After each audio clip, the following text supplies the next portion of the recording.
श्रीवत्सचिह्नमिश्रेभ्यो नम उक्तिमधीमहे यदुक्तयस्त्रयी कण्ठे यान्ति मङ्गलसूत्रताम् श्रीवत्सचिह्नमिश्रेभ्यो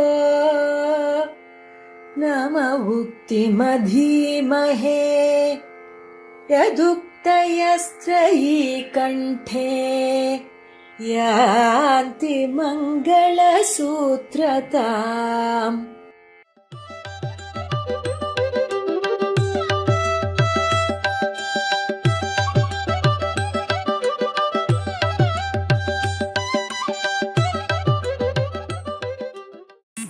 श्रीवैकुण्ठस्थवम् 31வது श्लोकम् यस्थावरकृमिपतङ्ग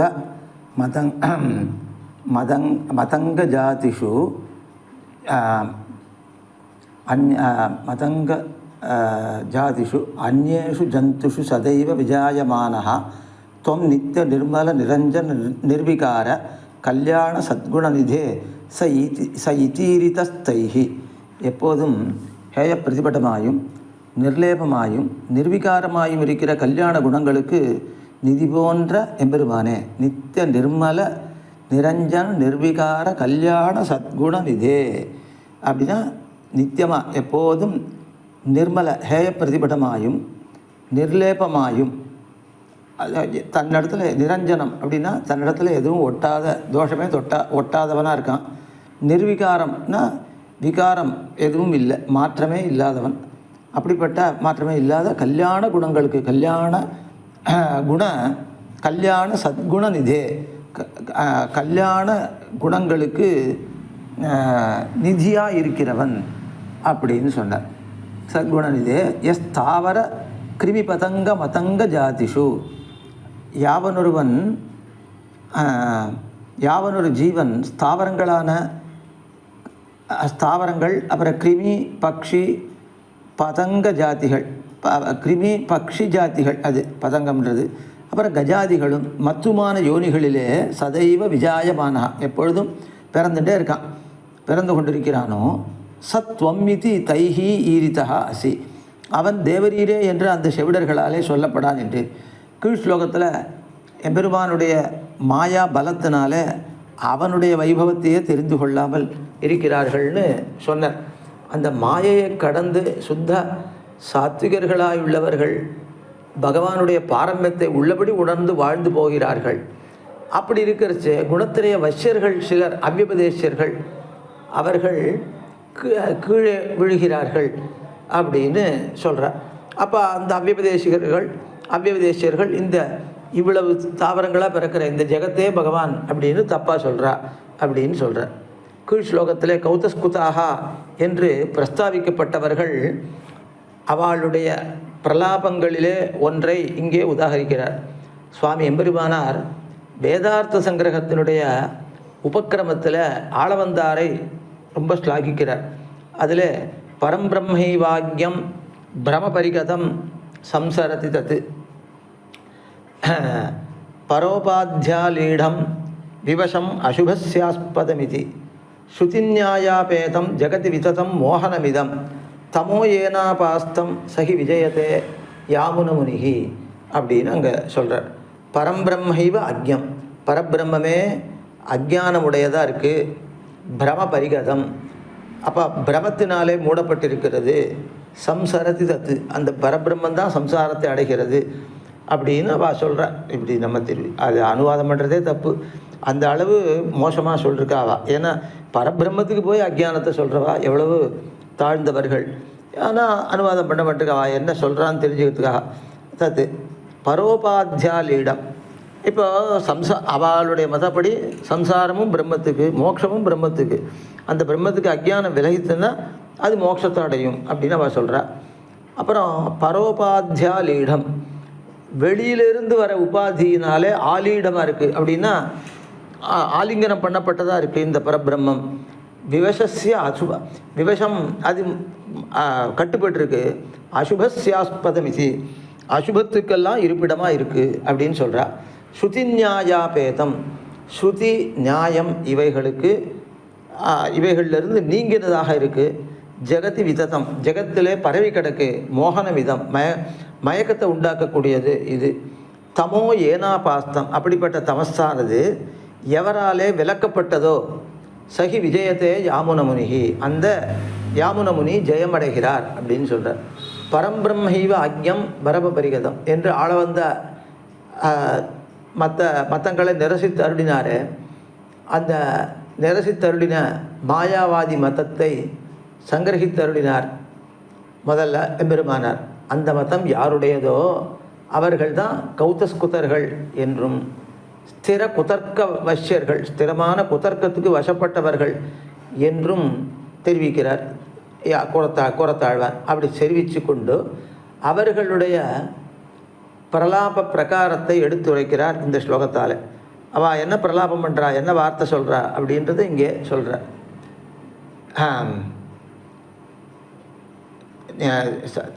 துவம் நித்திய நிர்மல நிரஞ்சன நிர்விகார கல்யாண சத்குண நிதே, பகவான் இப்படி சத்குணங்களுக்கு நிதியாக இருக்கான் அப்படின்னார். நித்திய நிர்மல நிரஞ்சன நிர்விகார கல்யாண சத்குண நிதே என்கிற பகவத் சம்போதனம் சாபிப்பிராயமாக இருக்குது, அபிப்பிராயத்தோடே கூடியதாக இருக்குது. அகிலஹேய பிரத்தனீக கல்யாண குணைகதானரான எல்லா ஹேயங்களுக்கும் எதிர்த்தட்டானவர், கல்யாண குணங்களுக்கு ஒரே இருப்பிடமானவர். அப்படிப்பட்ட தேவரீருடைய தன்மைக்கு சிறிதும் பொருந்தாதபடிதானே அவர்கள் பேசுகிறார்கள் என்று வருந்துகிறார். பரபிரம்மே ஸ்வமாயினாலே மோகிதமாய் ஜீவபாவத்தை அடைகிறது என்று அவர்கள் சொல்லுகிறார்கள். அது ஸ்ருதிகளுக்கெல்லாம் விருத்தமாக இருக்குது. எம்பெருமானை பற்றி சொல்லச்சே ஸ்ருதி அபகத பாப்மா விஜரோ விவருத்தியுர் விஷோகோ விஜிகத்ஸா அபிபாசா சத்தியகாமஹா சத்தியசங்கல்பா என்று 8 குணவிசிஷ்டனாக அவனை சொல்லியிருக்கு. அபகத பாப்மா, அபகதம் பாப்ம யஸ்மாத்து சஹா அபகத பாப்மா, நீங்கிவிட்டது பாப்மா, பாபமானது எவனிடமிருந்தோ அவன் அபகத பாப்மா. அப்போ என்ன அர்த்தம்? நீக்கப்பட்ட பாபத்தை உடையவன் அப்படின்னு அர்த்தம். நீக்கப்பட்ட பாபத்தை உடையவன்னா அதுக்கு என்ன அர்த்தம்? அவன் நீக்கப்பட்ட பாபத்தை உடையவன் அப்படின்னாக்கா இருந்து பாபம் போகிறதுன்னு அர்த்தம் இல்லை, அவனிடத்துல பாபமே கிடையாது என்று அர்த்தம். அதனால் பாபமற்றவனாக, அது அபகதம் பாப்மா அப்படின்னா அபகதம்ன்றதுக்கு பாப அத்தியந்தாபாவ யுக்தா அப்படின்னு அர்த்தம். பாப பிரத்வம்சாபாவ யுக்தான்னு அர்த்தம் இல்லை. இந்த அபகதம் அப்படின்னாக்க நீக்கப்பட்டதுன்னு இல்லாமல் பாப அத்தியந்தாபாவா அப்படின்னு அர்த்தம். பாபத்தினுடைய ஒரு நாளும் இல்லாமை, அதுதான் அத்தியந்தாபாவம். அதனால் அபகதம் பாப்மானா அத்தியந்தாபாவயுக்த பாப்மா எஸ்மின் சஹா, அத்தியந்தாபாவயுக்தமான பாப்மா, அதாவது அத்தியந்தாபாவத்தோட கூடின பாப்பம். அப்போ அது இல்லவே இல்லை, பாப்பம் ஒரு நாள் காலத்திலேயும் இல்லைன்னு அர்த்தம். அப்படி இருக்கிறவன் பெறுவான் அப்படின்னு சொன்னதுனால இந்த பாப்ப சம்பந்தமே இல்லாதவனுக்கு அஜ்ஞானம் எப்படி வரும்? அப்புறம் விஜரஹா அப்படின்னா கிழத்தனம் இல்லாதவன். விகதா ஜரா யஸ்மாத் சஹா விகதக விஜரஹா, நீங்கினது இல்லவே இல்லை ஜரை. இங்கேயும் ஜரையினுடைய அத்தியந்தாபாவம் தான் சொல்லப்படுறது. விமிருத்யு, அப்போ விகதோ மிருத்யு யஸ்மாத் சஹா விமிருத்யு, இல்லை மிருத்யு எவனுக்கோ அவன்,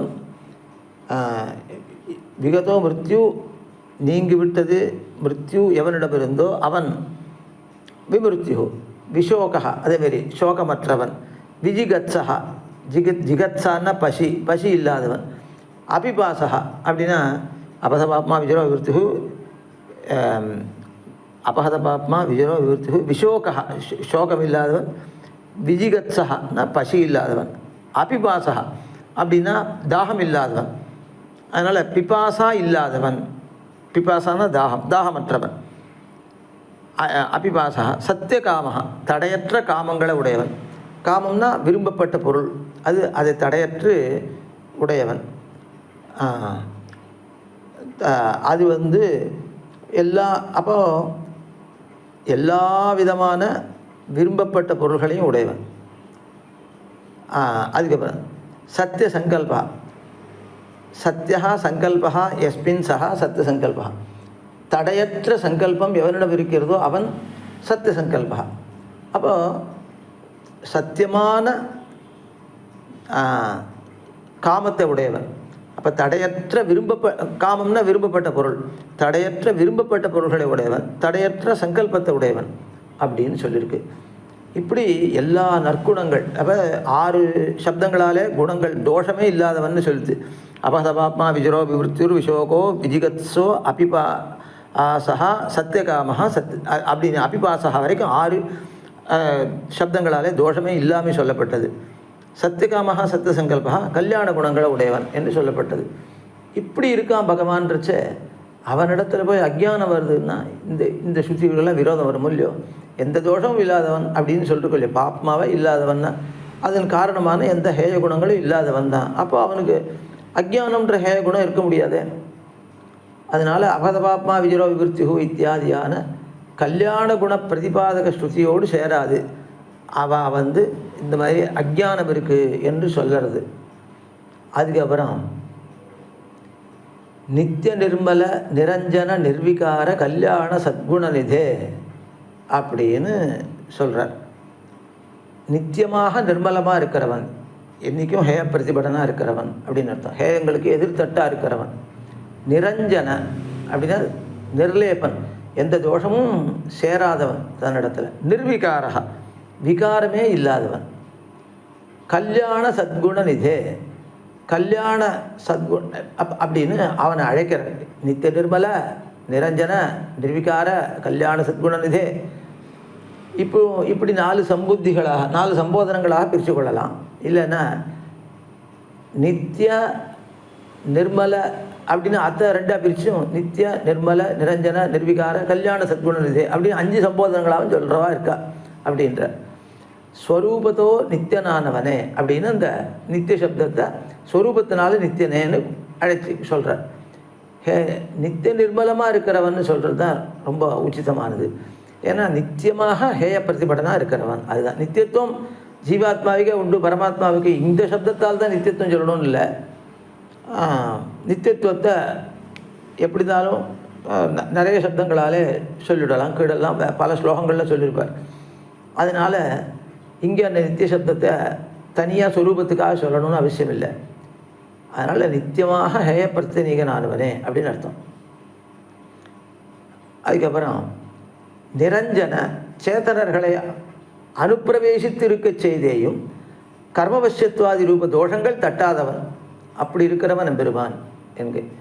அதனால் நித்திய நிர்மல நிரஞ்சன நிர்விகாரமாக இருக்கிறவன் பெருமான். இப்போ விகாராஸ்பதமான அவத்தினுடைய படி இல்லாமல் நிர்விகாரனாக இருக்கிறவன்.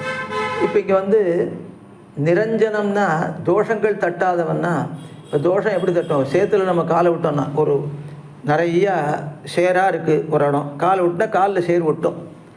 ஏன்னா அதுக்குள்ளே பிரவேசிக்கிறது கால். அப்போ அது அதில் அந்த அழுக்கெல்லாம் ஒட்டுறது நமக்கு. ஆனால் பகவான் இவ்வளவு தோஷம் உள்ள நம்முடைய தேகங்கள்லாம் புகுந்திருந்தாலும் அந்த அழுக்கே அவனுக்கு தட்டாது. இதை எப்படி புரிந்து கொள்ளலான்னா, பகவானாலே சிருஷ்டிக்கப்பட்ட நம்முடைய நாக்கு இருக்குது. இப்போ பெருமாளுடைய க்ஷீரான்னத்தை இல்லை சக்கரை பொங்கலை கையில் வாங்கிட்டோம்னா அதில் இருக்கிற நெய்யெல்லாம் கையில் பிசுப்புன்னு ஒட்டும், பிசுக்கு ஒட்டும். அப்புறம் இந்த இதை போட்டு அரைப்படை போட்டு தேய்ச்சி அலம்பிக்க வேண்டியிருக்கு கையை. ஆனால் நாக்கில் அத்தனை நெய்யும் போகிறது, நம்ம அதை சாப்பிட்றோம், அங்கே பிசுக்கே ஓட்டுறதில்ல, நன்னா உள்ளே போய்டுறது. அது மாதிரி பகவானாலே சிருஷ்டிக்கப்பட்ட ஒரு நாக்கே தோஷமற்றதாக இருக்குது.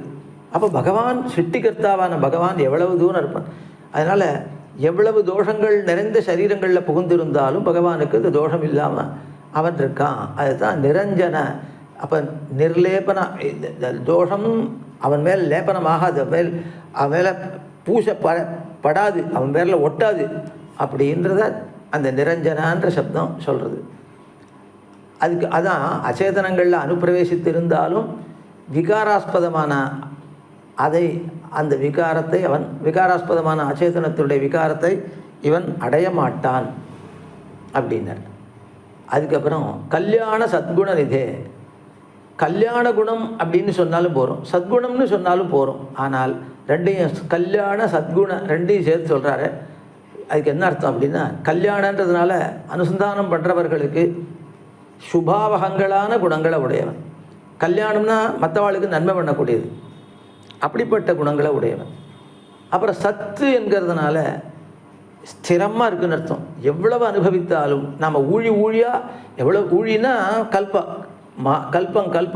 மகாகல்பம் அத்தனை காலம் அனுபவித்தாலும் குறையாமல் அக்ஷயமாக இருக்கக்கூடிய குணங்கள் எம்பெருமான்ட்டு இருக்குது. இப்படிப்பட்ட திருக்குணங்களுக்கு நிதி போன்றவனாக இருக்கான் எம்பெருமான். ஸ்தாவர கிருமி மதங்க ஜாதிஷு அந்நேஷு ஜந்துஷு சதைவ விஜாயமானஹா யஹா சஹா தொம்மிதி தைஹி ஈரிதா.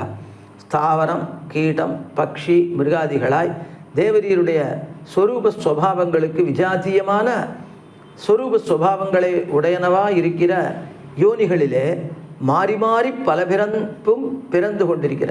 இப்போ ஸ்தாவரங்களாக இருக்கா கிருமி, அப்புறம் பதங்கம்ன்றது பக்ஷி, மதங்கம் அப்படின்றது யானை. அந்த ஜாதிகளில் அந்நேஷு ஜந்துஷு இன்னும் மற்ற ஜந்துக்கள்லையும் சதைவ விஜாயமானஹா எப்பொழுதுமே பிறந்து கொண்டிருக்கிற ஜீவாத்மா யஹா சஹா எந்த ஜீவாத்மாவோ அவனைத்தான் தொம்மிதி தைஹி ஈரிதா. அந்த ஜனங்கள் இருக்காளே அந்த கௌதஸ்குதர்கள் அவர்களாலே இந்த ஜீவன் தான் நீ என்று சொல்லப்பட்டிருக்கிறாய். அப்படி சொல்லலாமா? எவ்வளவு இந்த தாழ்ந்த ஜென்மங்களில் பிறந்துருக்கிற ஜீவனும் பரமாத்மாவான நீயும் ஒன்றுன்னு அவள் போய் சொல்கிற. அதனால் அது தப்பு. ஆஹா, விஜாத்தியமான ஸ்வரூப ஸ்வபாவங்களை உடையனவா இருக்கிற யோனிகளிலே மாறி மாறி பல பிறப்பும் பிறந்து கொண்டிருக்கிற கர்மவசியனான ஜீவனுக்கும் அகர்மவசியரான தேவரீருக்கும் அத்வைத்தம் போய் சொல்கிறாளேவா, அது தப்பு இல்லையா? அவர்கள் கீழே ஸ்லோகத்தில் சொல்லப்பட்டது மாயை. அந்த மாயைக்கு வசப்பட்ட செவிடர்களாக இருக்கா. ஸ்ருதிகள் உனக்கு எவ்வளவு கல்யாண குணங்களை கோஷிக்கின்றன, அதெல்லாம் காதிலேயே வாங்காத செவிடர்களாக இருக்கா. மாயா துவயா குணமயீ கில யா நிசிருஷ்டா சாதே விபோ கிமிவ நர்ம ந நிர்மிமீத் கௌதஸ்கூதாக ஸ்திர குதர்க்க வசேன கேச்சித் சத்யாம் ஸ்ருதௌ ச யதிரா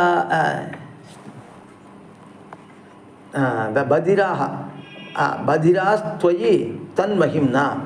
இதுக்கு என்ன அர்த்தம்னா, எம்பெருமானே குணத்திரையாத்மகமான யாதொரு மாயையானது தேவரீராலே பிணைக்கப்பட்டதோ, அந்த பிரகிருதி இவாளோட பிணைக்கப்பட்டிருக்கு, சேர்க்கப்பட்டிருக்கு. அந்த மாயை தேவரீருக்கு எந்த விளையாட்டைத்தான் கொடுக்க மாட்டாது, அதுவே தேவரீருடைய லீலைக்கு உபகரணமாக இருக்குது அந்த மாயை. சில குச்சிதவாதிகள் தேவரீருடைய பரத்துவத்தை விளக்கவல்ல ஸ்ருதிகள் விளங்கா நிற்க செய்தேயும் அவர்ஜனீயமான துராகிரகத்தினால், அதாவது தாங்களாக ஒரு பிடிவாதம் வச்சுட்டு இருக்கா. துராகிரகம்னா பிடிவாதம். அதனால அந்த மாயையினுடைய பெருமை அடியாக தேவரீருடைய பெருமையை காது கொண்டு கேட்க மறுக்கிறார்கள். அப்படி கேட்க மாட்டேன்னு சொல்கிற செவிடர்களாக இருக்கா அப்படின்னு கீழே சொல்லியிருக்கார். அந்த மாயையினுடைய வைபவம் அது. தேவரீருடைய மாயை அவளை இப்படி பண்ணி வச்சிருக்கு அப்படின்னு. அதனால் என்ன சொல்கிறா, அத்வைத்தம்னு சொல்கிறா. இப்படி தாழ்ந்தவனான ஜீவனுக்கும் அவ்வளவு மகா கல்யாண குணம் பொருந்தின தேவரீருக்கும் அத்வைதம் சொல்கிறாளே, அவர்களே கீழ் ஸ்லோகத்தில் மாயைக்கு வசப்பட்ட செவிடர்களாக சொல்லப்பட்டவர்கள் என்று சொல்லப்பட்டது. க்ஷரம் பிரதானம் அமிர்தாட்சரம் ஹரஹா க்ஷராத்மானவ் ஈஷத்தே தேவஏகா. அதாவது பிரதானம்ன்ற பிரகிருதி தான் க்ஷரம், அமிர்தாட்சரம் ஹரஹ அமிர்தனாக இருக்கிற அக்ஷரனாக இருக்கிறவன் ஹரன் யார் ஜீவாத்மா. க்ஷர ஆத்மானவ் ஈஷத்தே தேவஏகா.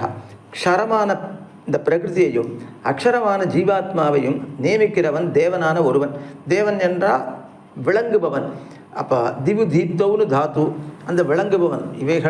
இவைகளுடைய தோஷம் தட்டாமல் பிரகாசிக்கிறவனான பகவான் இவைகள் ரெண்டையும் நியமிக்கிறவன் என்று ஸ்ருதிகளாலே சிதஜிதீஸ்வர தத்துவத்திரையும் தனித்தனியாக சொல்லப்பட்டிருக்கு. அதாவது இது அழியக்கூடியதாக அச்சேதனம் இருக்குது, நிர்விகாரமாக அழியாததாக ஜீவாத்மா இருக்கான், ரெண்டையும் நியமிப்பவனாக பகவான் இருக்கான். அப்படின்னு சித் அச்சித் ஈஸ்வர தத்துவங்கள் தனித்தனியே சொல்லப்பட்டிருக்கின்றன ஸ்ருதிகளில். அப்படி ஓதப்பட்டிருக்க செய்தே அதை காதிலேயே வாங்கலை. அந்த ஈஸ்வர தத்துவம் ஒன்று தான் இருக்குன்னு இவாளாக சொல்கிறா. அப்படி சொல்லுவதில் வரும் ஆபத்தி என்ன? ஆபத்தினா அனிஷ்டம். இதுதான் என்ன அப்படின்னா, பரபிரம்மத்துக்கு அஜ்ஞானம் சொல்லி அதனாலே பாபம் இவர்களுக்கு ஏற்பட்டு நரகத்தில் விடுற ஒரு தவறு, ஒரு ஒரு அவளுக்கு ஒரு அனிஷ்டம் அப்படி ஏற்படுகிறது. கிருமி பதங்க மதங்க ஜாதி யோனிகளிலே சேத்தனர்கள் சேத்தனன் பிறக்கிறான் என்பது யுக்தம். சரி, ஸ்தாவரங்கள்லையும் பிறப்பானா அப்படின்னு கேட்டால் அதையும் சேர்த்து சொல்லியிருக்காரு. இங்கே கூறத்தாழ்வான் அப்படி சேர்த்துருக்கார். ஸ்தாவர கிருமி பதங்க அப்படின்னு தான் எடுத்திருக்கார். ஸ்தாவரங்களில் கூட ஜீவாத்மா உண்டா அப்படின்னா உண்டு அப்படின்னு சாஸ்திரம் சொல்கிறது. நாமும் கூட பார்க்குறோம். ஸ்தாவரங்கள் அந்த நீருக்காக வேறு ரொம்ப தூரம் வளர்த்து எங்கே நீர் இருக்கோ இழுத்து கொள்ளுகின்றன, எங்கே ஆகாரம் இருக்கோ அங்கே வேறு ஏதான சாரங்கள், பூமி சாரம் இருந்ததுன்னா அதையும் இழுத்து கொள்ளுகின்றன. அதனால் அங்கே உரங்கள் போட்டிருந்தால் அதையும் இழுத்து கொள்ளுகின்றன. அதுக்கப்புறம் இப்போ உயிர் இருக்குன்றதுக்கு அடையாளமாக சுவாசம் பண்ணுகின்றன என்றெல்லாம் விஞ்ஞானிகள் கண்டுபிடிக்கிறார். அப்படி இல்லாமல் சாஸ்திரம் என்ன சொல்கிறது? பெரியாழ்வார் திருமொழியில் 4:4 நரகநாசனை நாவில் கொண்டு அடையாத மானிட சாதியர் பருகு நீரும் உடுக்கும் கூரையும் பாவம் செய்தனகொல், பாவம் செய்தனதான் கொல் என்ற விடத்து வியாக்கியானத்தில் நாமரூப விசிஷ்டமான சகல வஸ்துக்களிலும் ஓரோ ஜீவ அதிஷ்டானம் உண்டு என்று கொள்ள வேணும். அங்கே இருக்குன்னு சொல்லணுன்ற என்ன அருளி செய்து ஸ்ரீ விஷ்ணு புராணத்திலிருந்து பிரமாணம் எடுத்து காட்டுறார். அங்கே மடவாள மாமனிகள் அங்கே என்ன சொல்கிறார்?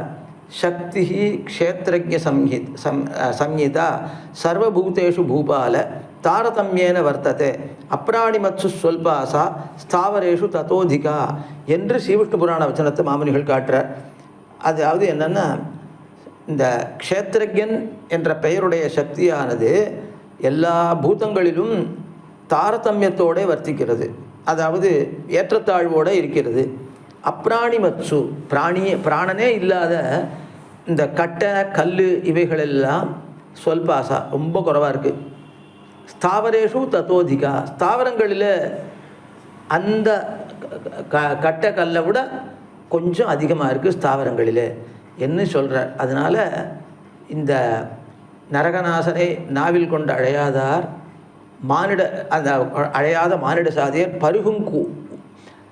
பருகு நீரும் உடுக்கும் கூரையும் பாவம் செய்தனதான் கொல் அப்படின்னு இந்த பெரியாழ்வார் திருவாக்கு இருக்குது. நரகநாசன், நரகாசுரனை அழித்தவனான பகவான் அவனை நாவில் கொண்டு அழையாத மானிட ஜாதியராக இருக்காளே, அவள் நீர் பருகிறா, அதுக்கப்புறம் கூரை உடுக்கிறா, அதாவது வேஷ்டி கட்டுறா. அவர்கள் பருகக்கூடிய நீரும் அந்த வேஷ்டியும் அந்த வஸ்திரமும் பாவம் செய்தன. ஐயோ, வெறும் ஸ்தாவரமாச்சே இது ரெண்டுமே, அது போய் இதுவாகுமா, பாவம் செய்யுமான்னா அங்கே ஜீவாத்மா இருக்கான், அந்த ஜீவாத்மா பாவம் பண்ணியிருக்கான் அப்படின்னு அர்த்தத்தில் சொல்கிறார். அனேன ஜீவேன ஆத்மனா அனுப்பிரவிஷ்ய நாமரூபே வியாகரவாணி என்று சாந்தோக்கிய உபனிஷத் சொல்கிறது. இந்த ஜீவனாகிற நான் அனுப்பிரவேசம் பண்ணி நாமரூபங்களை பிரிக்க கடவேன். அப்போ ஜீவனாகிற என்னால் அனுப்பிரவேசம் பண்ணின்னு பகவான் சொல்கிறாங்க. ஆத்மனா ஜீவேன, நானாகிற ஜீவனாலே அனுப்பிரவேசம் பண்ணி. அப்போ பகவான் ஜீவாத்மாவுக்கு அந்தர்யாமியாக இருக்கிறதுனால தான் அச்சேதனங்களுக்குள்ள பரமாத்மாவை அந்தர்யாமியாக கொண்ட ஜீவாத்மா அனுப்பிரவேசம் பண்ணி பெயர் உருவங்கள் ஏற்படுகின்றன. ஒரு கூரை, அதாவது வேஷ்டி, அதேமாரி ஒரு நீர், இப்படின்லாம் உருவமும் ஏற்படுறது பெயரும் ஏற்படுறதுன்னா பகவானை அந்தர்யாமியாக கொண்ட ஜீவாத்மா அதுக்குள்ளே புகுந்திருப்பதனாலே அப்படின்னு இந்த ஸ்ருதி நமக்கு சொல்லித் தருது. ஆகா, இந்த ஸ்லோகத்தாலே பகவானுக்கும் ஜீவாத்மாவுக்கும் இந்த ஐக்கியம் சொல்லுகிறவர்கள் எம்பெருமானுடைய மாயைக்கு வசப்பட்டவர்கள் என்று சொல்லுகிறார். அதனால் இது இப்படி 31வது ஸ்லோகம் முடிந்தது.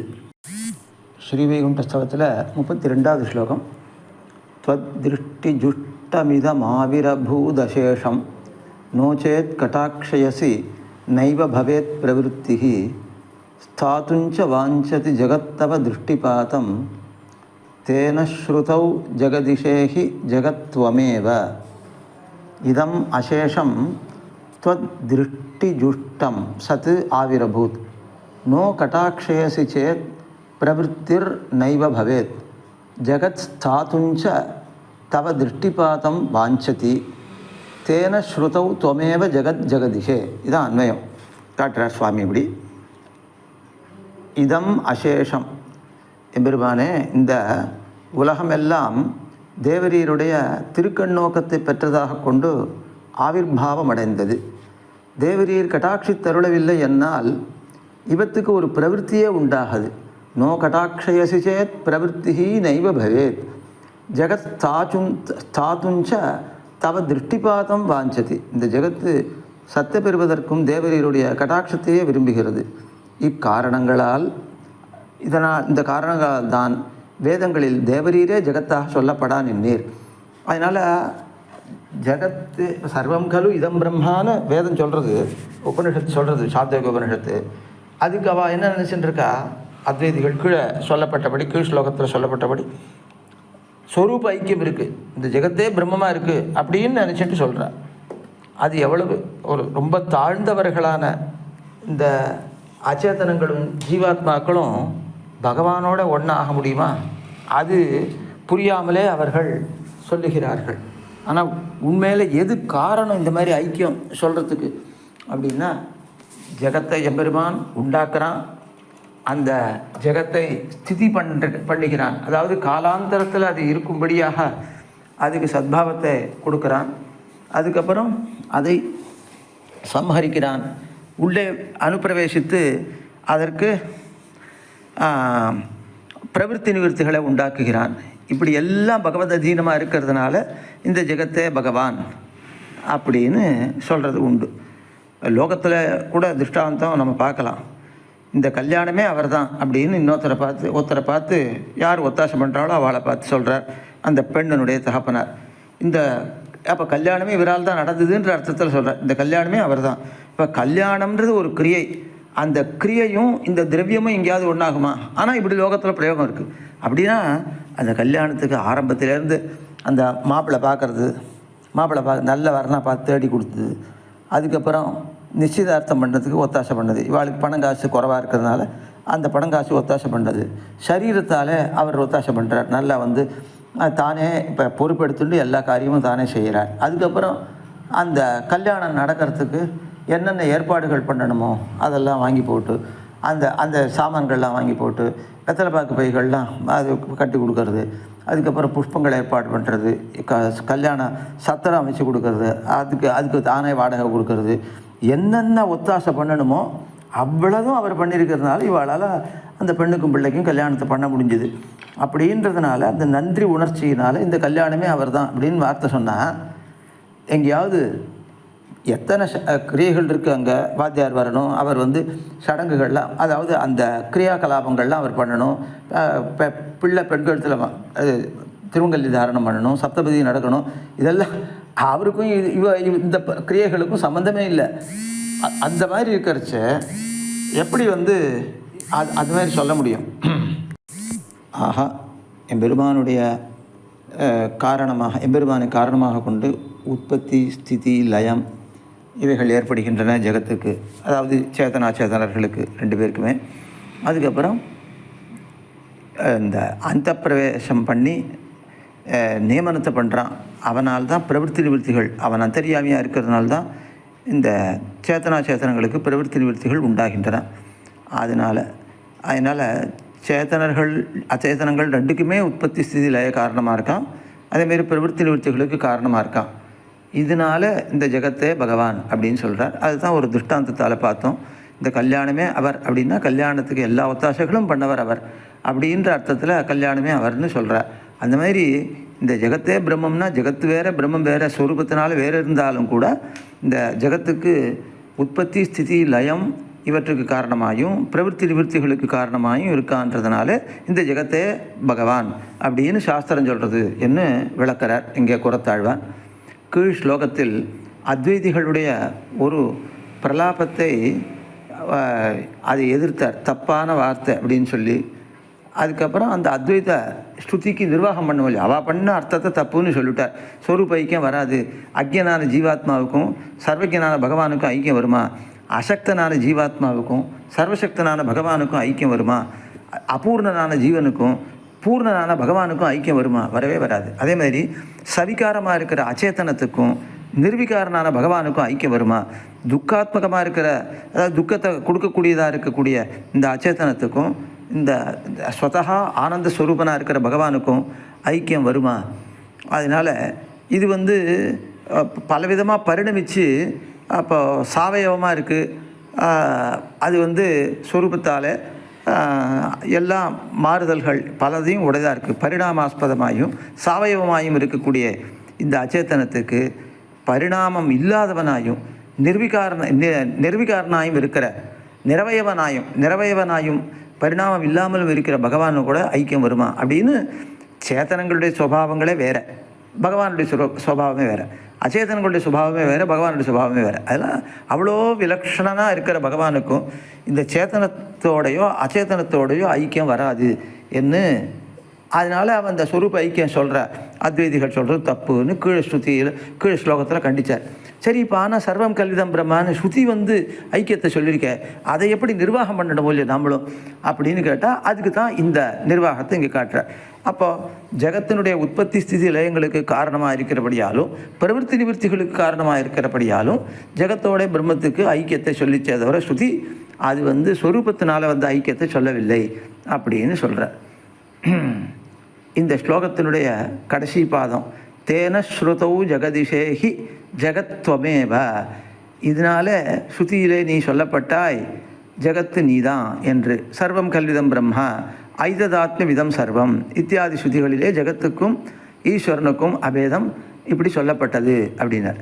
இப்போ இங்கே சில உதாரணங்களை சுவாமி காட்டுறார். சிம்ஹோ மாணவகா, அக்னிர் மாணவகா இத்தியாதி லோக விவகாரங்களிலே காணப்படுற அபேதத்தை நிர்வகிக்கிற வழியை விற்பன்னர்கள் எல்லாரும் உணர்ந்திருக்கிறார்கள். அக்னிர் மாணவகா என்பது மட்டுமே இல்லை, இப்படிப்பட்ட சாமானாதிகரண்ய நிர்தேசம் உலகிலே பலவாறு காணப்படுகிறது. அது இப்போ சிம்ஹோ மாணவகன்னா சிங்கத்தினுடைய பிடரி அந்த அந்த மயிர் நிறைஞ்சிருக்கேன் அந்த பாகம் அந்த மாதிரி இவனுக்கு வந்துடுறதா? அவனுக்கு சிம்ஹத்துக்கு இருக்கிற 4 கால் இவனுக்கு 4 வருதா? அதேமாரி சிங்க மாதிரி இங்கே ஒரு இடத்துல ரொம்ப தூரத்துக்கு பாயிறானே அந்த மாதிரி பாயுமே சிங்கம், அந்த மாதிரி இவன் பாய்வானா? அதுக்கப்புறம் கர்ஜிக்குமே சிங்கம், அந்த மாதிரி இவன் கர்ஜிப்பானா? இதெல்லாம் எதுவுமே கிடையாது. அப்படி இருந்தாலும் சிம்ஹோ மாணவகா அப்படின்னு வருது. அது எதனால அப்படின்னு கேட்டால் சிங்கத்தினுடைய அந்த வேகம் இருக்கே, அதே மாதிரி புத்தி சாமர்த்தியம் வேகமாக கிரகித்து அதை தாரணம் பண்ணி மற்றவாளுக்கு சொல்கிற அந்த சாமர்த்தியங்கள், இந்த தேஜஸ் இருக்கே, அந்த தேஜஸ்னால் அந்த ஒளி, அந்த காரிய சாமர்த்தியம் தான். அதனால் அந்த காரிய சாமர்த்தியம் அப்படின்ற தர்மம் சிங்கத்துக்கும் இந்த மாணவகனுக்கும் சமமாக இருக்கிறதுனால சிம்ஹோ மாணவகான்னு பிரயோகம் வருது. அக்னிர் மாணவகா அப்படின்னா ஜொலிக்கிறது அக்னி தன்னுடைய ஒளியினால். அது மாதிரி இவன் புத்தி பிரகாசமாக நல்லா ஜொலிக்கிறவனாக இருக்கான் அப்படின்னால அக்னிர் மாணவகா. பிரகாசம் என்ற குண சாமியத்தினால அக்னியோட மாணவகனுக்கு ஐக்கியம் சொல்லப்பட்டிருக்காங்க. அது மாதிரி சிம்மத்தோட ஐக்கியம் சொல்லப்பட்டிருக்கு. இதெல்லாம் குணத்தினாலே வர சாமியத்தினால. அதுக்கப்புறம் இத்தியாதி லோக விவகாரங்களிலே காண்கிற அபேதத்தை நிர்வகிக்கும் வழியை வித்வன்னர்கள்னா அறிவாளிகள் எல்லாரும் உணர்ந்திருக்கிறார்கள். அக்னிர் மாணவகா மட்டுமே இல்லை, இப்படிப்பட்ட சாமானாதிகரண்ய நிர்தேசம் அப்படின்னா ஐக்கிய நிர்தேசம், ஐக்கிய வார்த்தை அப்படின்னு அர்த்தம். நிர்தேசம்னா அந்த வார்த்தை உலகத்தில் பலவாறு காண்பதுண்டு. அதுக்கு காரணங்கள்லாம் இருக்குது. என்னென்னா காரிகாரண பாவத்தாலே ஐக்கிய நிர்தேசம் வரலாம், ஷரீராத்ம பாவத்தாலே வரலாம், சமான தர்ம வைசிஷ்டியம் இதனாலே வரலாம். இப்போ சிம்ஹோ மாணவகா அக்னிர் மாணவகா சமான தர்ம வைசிஷ்டியம். அதுக்கப்புறம் காரிகாரண பாவத்தினாலேயும் என்ன வரலாம், இந்த சாமானாதிகரண்யம் வரலாம். பிதுரேவ புத்திரா பிதைவ புத்திரா, பிதா தான் பித்திரன் அப்படின்னா பிதாவை காரணமாக கொண்டவன் புத்திரன் அப்படின்றதுனால அப்படி வருது. அப்புறம் ஐக்கிய நிர்தேசம் வருது. அப்புறம் சரீர பாவம் அப்படின்னா தேவோ ஜாதகா மனுஷோ ஜாதகா அப்படின்னு வருது. மனுஷன்றவன் வேறு, அந்த ஆத்மா வேறு. ஆத்மா தான் பிறக்கிறான்ன்றது இல்லை, ஆத்மா தான் நித்தியனாக இருக்கிறவன். அதனால் இந்த மனுஷா அப்படின்றவன் அந்த சரீரம்தான். அப்போ அதுதான் பிறக்கிறது. ஆனால் அதுக்குள்ளே இருக்கிற ஆத்மாவையும் சேர்த்து இப்போ சொல்கிறது இந்த விவகாரம். அப்போ என்னது, இந்த மனுஷியான்ற சப்தத்துக்கு மனுஷிய அந்தர்யாமி அப்படின்னு அர்த்தம். இப்போ எங்கே இது மாரி சொல்கிறதுன்னா, முன் பிறவியில் ஒரு சிம்மமாக இருந்தவன் சிம்ஹோ மனுஷ்யோ ஜாதகா அப்படின்னு ஒரு பிரயோகம் இருக்குன்னாக்கா, அந்த சிங்கமாக இருந்த ஜீவாத்மா தான் மனுஷ சரீரத்தோடு பிறந்திருக்கான்னு அர்த்தம் இதுக்கு. அப்போ சிம்ஹான்றது சிம்ஹத்தை சரீரமாக கொண்ட ஆத்மாவை குறிக்கிறது. இந்த மனுஷோ ஜாத்தகான்னா மனுஷனை சரீரமாக கொண்ட ஜீவாத்மாவை சொல்கிறது. அப்போ என்ன அது, அந்த ஆத்மாவும் இந்த ஆத்மாவும் ஒன்று, சரீரம் மட்டும் வேறு அப்படின்னு இருக்குது. அப்போது அந்த சிம்ம சரீரகனான ஆத்மாவுக்கும் இந்த மனுஷனுக்கும் என்ன வருது, சரீராத்ம பாவத்தால் ஐக்கியம் வருது. மனுஷன் அப்படின்னா இங்கே மனுஷ சரீரத்தை கொண்டவன். அதனால் இப்போ சரீரமான இந்த மனுஷனுக்கும் அந்த ஆத்மாவுக்கும் ஐக்கியம் கிடையாது தான். ஆனால் இந்த சரீர விசிஷ்டனும் அந்த சரீர விசிஷ்டனும் ஒன்று என்ற அர்த்தத்தினால இப்படி விவகாரமானது வருது. அந்த சிம்மமானது மனுஷனாக பிறந்திருக்கு அப்படின்னா, சிங்க சரீரம் மனுஷ சரீரம் ஆயிடலை. சிங்க சரீரத்தில் இருந்த ஆத்மா வேறொரு மனுஷ சரீரத்தை எடுத்துட்டு இங்கே பிறந்திருக்கிறான் அப்படின்னு அர்த்தம். அதனால் ஆத்மாவோ அழியாமல் இருக்கக்கூடியவன், சரீரம் அழியக்கூடியது. அழியக்கூடிய சரீரத்துக்கும் அழியாத ஜீவாத்மாவுக்கும் ஐக்கியம் கிடையாதுன்னாலும் கூட இப்போ எதனால் வருது அப்படின்னா, அந்த சரீரத்தை விட்டு பிரிக்க முடியாதபடி அவன் வெளியிலே தெரியாதபடி இருக்கான் இல்லையா, அதனால் அந்த சரீரமே அவன் அப்படின்னு ஒரு விவகாரமானது வருது. விவகாரம்னா வார்த்தை, அந்த வார்த்தையானது வருது. இப்போ அது மாதிரி அப்போ இந்த சரீராத்ம பாவம் அப்படின்றது என்னவா இருக்குது அப்படின்னு கேட்டால் ஐக்கிய நிர்தேசத்துக்கு காரணமாக இருக்குது. இந்த சிம்ம சரீரகனுக்கும் மனுஷ சரீரகனுக்கும், அதாவது சரீரகன்னா சரீரத்தோடைய ஆத்மா, அந்த ஆத்மாவுக்கு மட்டும்தான் ஐக்கியம் இருக்குது. அந்த சரீரம் வேற இருந்தாலும் இந்த சரீரமே அவன் அப்படின்னு ஒரு விவகாரமானது வருது. ஏன்னா அப்படி விட்டு பிரியாத தனக்கு சேஷமாய் நியாமியமாய் தாரியமாய் இருக்கிற சரீரத்தை கொண்டிருக்கிறவனாக இருக்கிறதுனால இந்த சரீரமே அவன்னு ஒரு விவகாரம் வருது. அதனால் சரீராத்ம பாவத்தாலேயும் ஐக்கிய நிர்தேசம் வரலாம். இந்த மாதிரி பல படிகளாலே அபேத நிர்வாகம் சம்பவிக்கிறது. அந்த மாதிரி ஜெகத்துக்கும் பிரம்மத்துக்கும் காரியகாரண பாவமும் இருக்குது, சரீராத்ம பாவமும் இருக்குது. இவைகள்லாம் இருக்கிறதுனால ஜெகத்துக்கும் பிரம்மத்துக்கும் அபேத விபதேசமானது வருது, அதாவது நிர்தேசமானது வருது. அப்படின்னு இந்த ஸ்லோகத்தில் அந்த சர்வம் கல்விதம் பிரம்மா ஐததாத்ம விதம் சர்வம் தத்துவமசி என்கிற ஐக்கிய ஸ்ருதிகளுக்கு நிர்வாகம் பண்ணப்படுறது. அதாவது ஐக்கிய ஸ்ருதி இப்போ அந்த இடத்துல அப்போ எப்படி பண்ணும், ஒன்றொன்றுக்கும் அர்த்தம்னா சர்வம் கலு இதம் பிரம்மா அப்படின்னா இதம் சர்வம் பிரம்ம கலு அப்படின்னு அர்த்தம். அதுக்கு இவைகளெல்லாம் பிரம்மமன்றோ அப்படின்னு அர்த்தம். இவைகளெல்லாம் பிரம்மமன்றோன்னா அதுக்கு அர்த்தம் என்ன, இவைகள்லாம் இருக்குது, இவைகள் எல்லாமே பிரம்மத்தினுடைய காரியமாக இருக்குதுன்னு அர்த்தம். அப்போ இவைகள் அப்படின்னு சொல்லப்படக்கூடிய இந்த சேத்தனாச்சேதனங்கள் எல்லாம் காரியம், பிரம்ம அப்படின்னது காரணம். அதனால் பிரம்மத்தினுடைய காரியமாயென்றோ இவைகள் இருக்கின்றன அப்படின்னு அர்த்தம். அப்போ காரியகாரண பாவத்தால் பிரம்மத்துக்கும் ஜெகத்துக்கும் ஐக்கிய நிர்தேசம் இங்கே வந்திருக்கு. அதுக்கப்புறம் ஐததாத்மியம் இதம் சர்வம் தத் சத்தியம் தத்துவமசி ஸ்வேதகேதோ ச ஐததாத்மியம் இதம் சர்வம் தத் சத்தியம் ச ஆத்மா தத்துவமசி ஸ்வேதகேதோ அப்படின்னு வந்திருக்கு. ஐததாத்மியம் இதம் சர்வம்னா என்ன அர்த்தம், ஏததாத்மகம் இதம் சர்வம். இப்போ இந்த இடத்துல சரீராத்ம பாவத்தால் ஐக்கிய நிர்தேசம் வருது. இப்போ இதம் சர்வம் இவைகளெல்லாம் அப்படின்னா இவைகள் நம்மால் காணப்படக்கூடிய இந்த சேத்தனாச்சேத்தனங்கள் எல்லாம் ஏததாத்மகம் அந்த பிரம்மத்தை ஆத்மாவாக கொண்டவைகள் அப்படின்னு அர்த்தம். அப்போ என்ன ஆகிடுறது, இதுன்றது காணப்படுறதா இருக்குது, அதை ஆத்மாவாக கொண்டது அப்படின்றது அந்த ஆத்மா காணப்படாததாக இருக்குது, ஆத்மா பகவான். அதனால் இந்த ஐததாத்மியம் ஆனால் ஏததாத்மகம் இதம் சர்வம் இதம் சர்வம் அப்படின்றதும் ஏததாத்மகம் என்பதும் திரும்பியும் ஜெகத்தையே தான் குறிக்கிறது ரெண்டும். அப்போ பகவானை ஆத்மாவாக கொண்டது எதுவோ அதுவே இதம் சர்வமாக இருக்குது, இப்போ எதிரில் காணப்படுறதா இருக்குது அப்படின்னு அர்த்தம். அப்போது பிரம்மத்தை ஆத்மாவாக கொண்ட வஸ்துவும் கண்ணாலே காணப்படுற வஸ்துவும் ஏகம் அப்படின்னு அர்த்தம். அப்போது இது புரோவர்த்தித்துவ விசிஷ்டமாக இருக்குது. புரோவர்த்தித்துவம்னா எதிரில் நம்மாலே காணப்படக்கூடியதாக இருக்குது, எதிரில் நம்மாலே காணப்படக்கூடிய தன்மையோடே இருத்தல் அப்படின்னு ஒரு தர்மம். அது எதுக்கு இருக்குது அப்படின்னா சேத்தனாச்சேத்தனங்களுக்கு இருக்குது. பகவதாத்மகத்துவம் என்ற தன்மை எங்கே இருக்குது? சேத்தனாச்சேத்தனங்கள்கிட்ட இருக்குது. அதனால் அந்த சேத்தனாச்சேத்தனங்களுக்கும் அந்த குணத்தோடு இருக்கிற சேத்தனாச்சேத்தனங்களுக்கும் இந்த விதத்தோடு இருக்கிற சேத்தனாச்சேத்தனங்களுக்கும் ஐக்கியம் இந்த இடத்துல சொல்லப்பட்டிருக்கு. அதனால் அந்த ஐக்கிய நிர்தேசத்துக்கு எது காரணம்? ஷரீராத்ம பாவம்.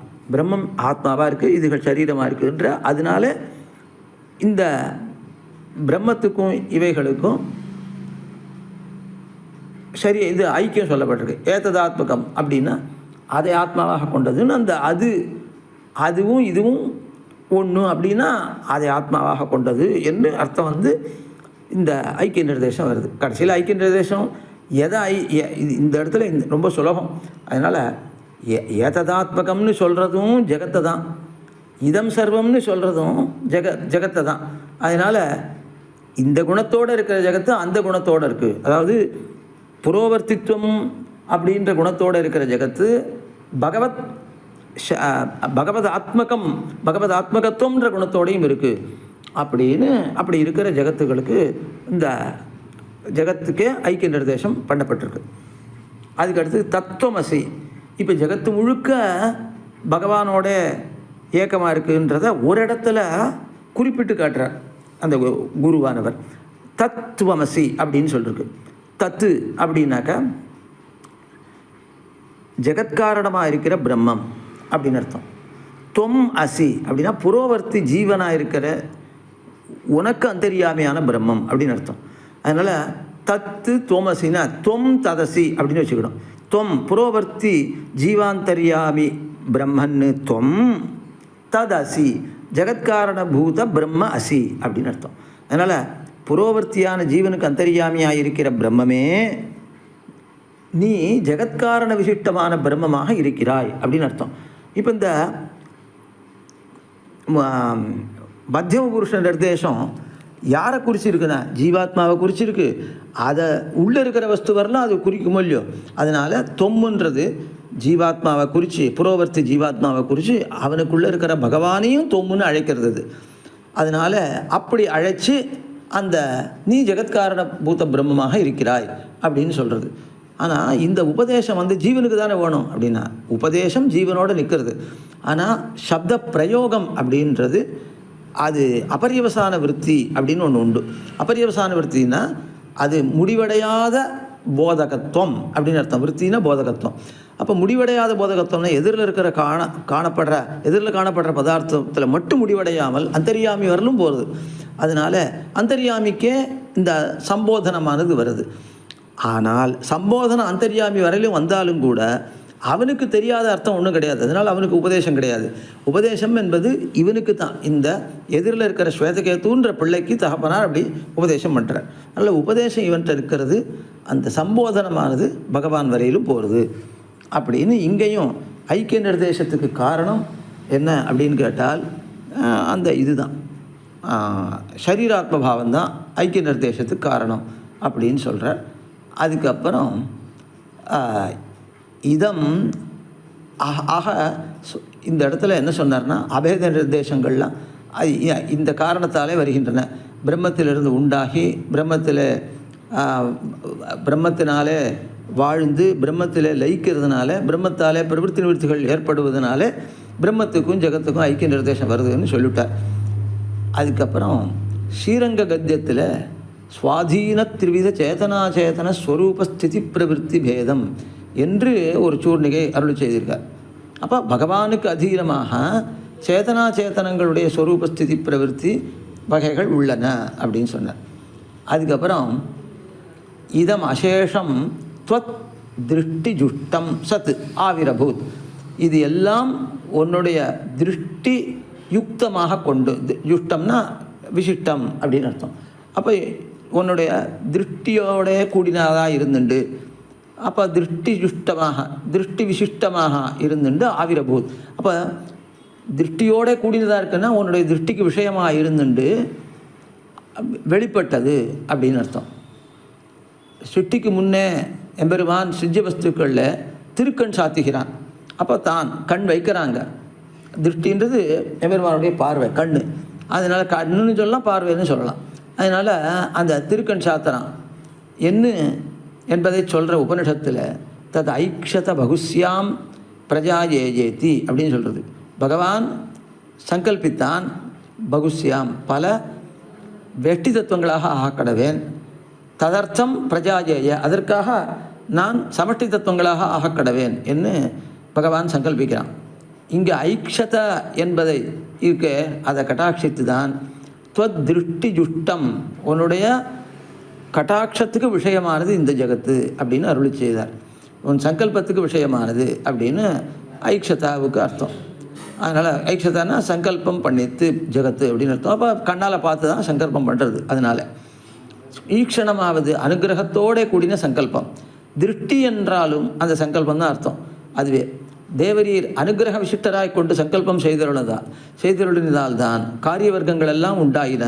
இப்படி உண்டாகிக்கு காரணமான ஈக்ஷணந்தான் அந்த வஸ்துக்களுடைய பிரவൃத்திகளுக்கும் காரணம் என்று 2வது பாதத்தினாலே வெதிரேக முக்கியன்னு சொல்கிறார். அதாவது நோச்சேத் கட்டாட்சயசி நைவ பவேத் பிரவೃத்தி, தேவரீர் கட்டாட்சிக்கவில்லை என்றால் பிரவೃத்தியே உண்டாகாது அப்படின்னு சொல்கிறார். அந்த வஸ்துக்களுடைய உற்பத்திக்கே ஈக்ஷணந்தான் காரணம் என்ற போது உற்பன்னங்களான காரிய வர்க்கங்களுடைய பிரவೃத்திக்கும் அந்த ஈக்ஷணங்கள் தான் காரணம்னு சொல்லவும் வேணுமா? சொல்ல தன்னால் ஸ்திதிக்கும் அதுதான் காரணம், பிரவೃத்திக்கும் அதுதான் காரணம், நிவர்த்திக்கும் அதுதான் காரணம். இதை நம்மாழ்வார் பாட்டினால அப்புறம் ஜெகத் ஸ்தாதுஞ்ச தவ திருஷ்டிபாதம் வாஞ்சதி, ஜெகத்து நிலை நிற்பதற்காகவும் உன்னுடைய அந்த கட்டாட்சத்தை எதிர்பார்க்கிறது அப்படின்னார். அப்புறம் ஜெகதிஷே அப்படின்னு சொன்னார். கத வெக்தாயாம் வாச்சி என்ற தாத்துவில் கர்மணி லிட்டு வந்திருக்கு, மத்தியம் புருஷ ஏகவச்சன ரூபமாக இருக்குது. அந்த மாதிரி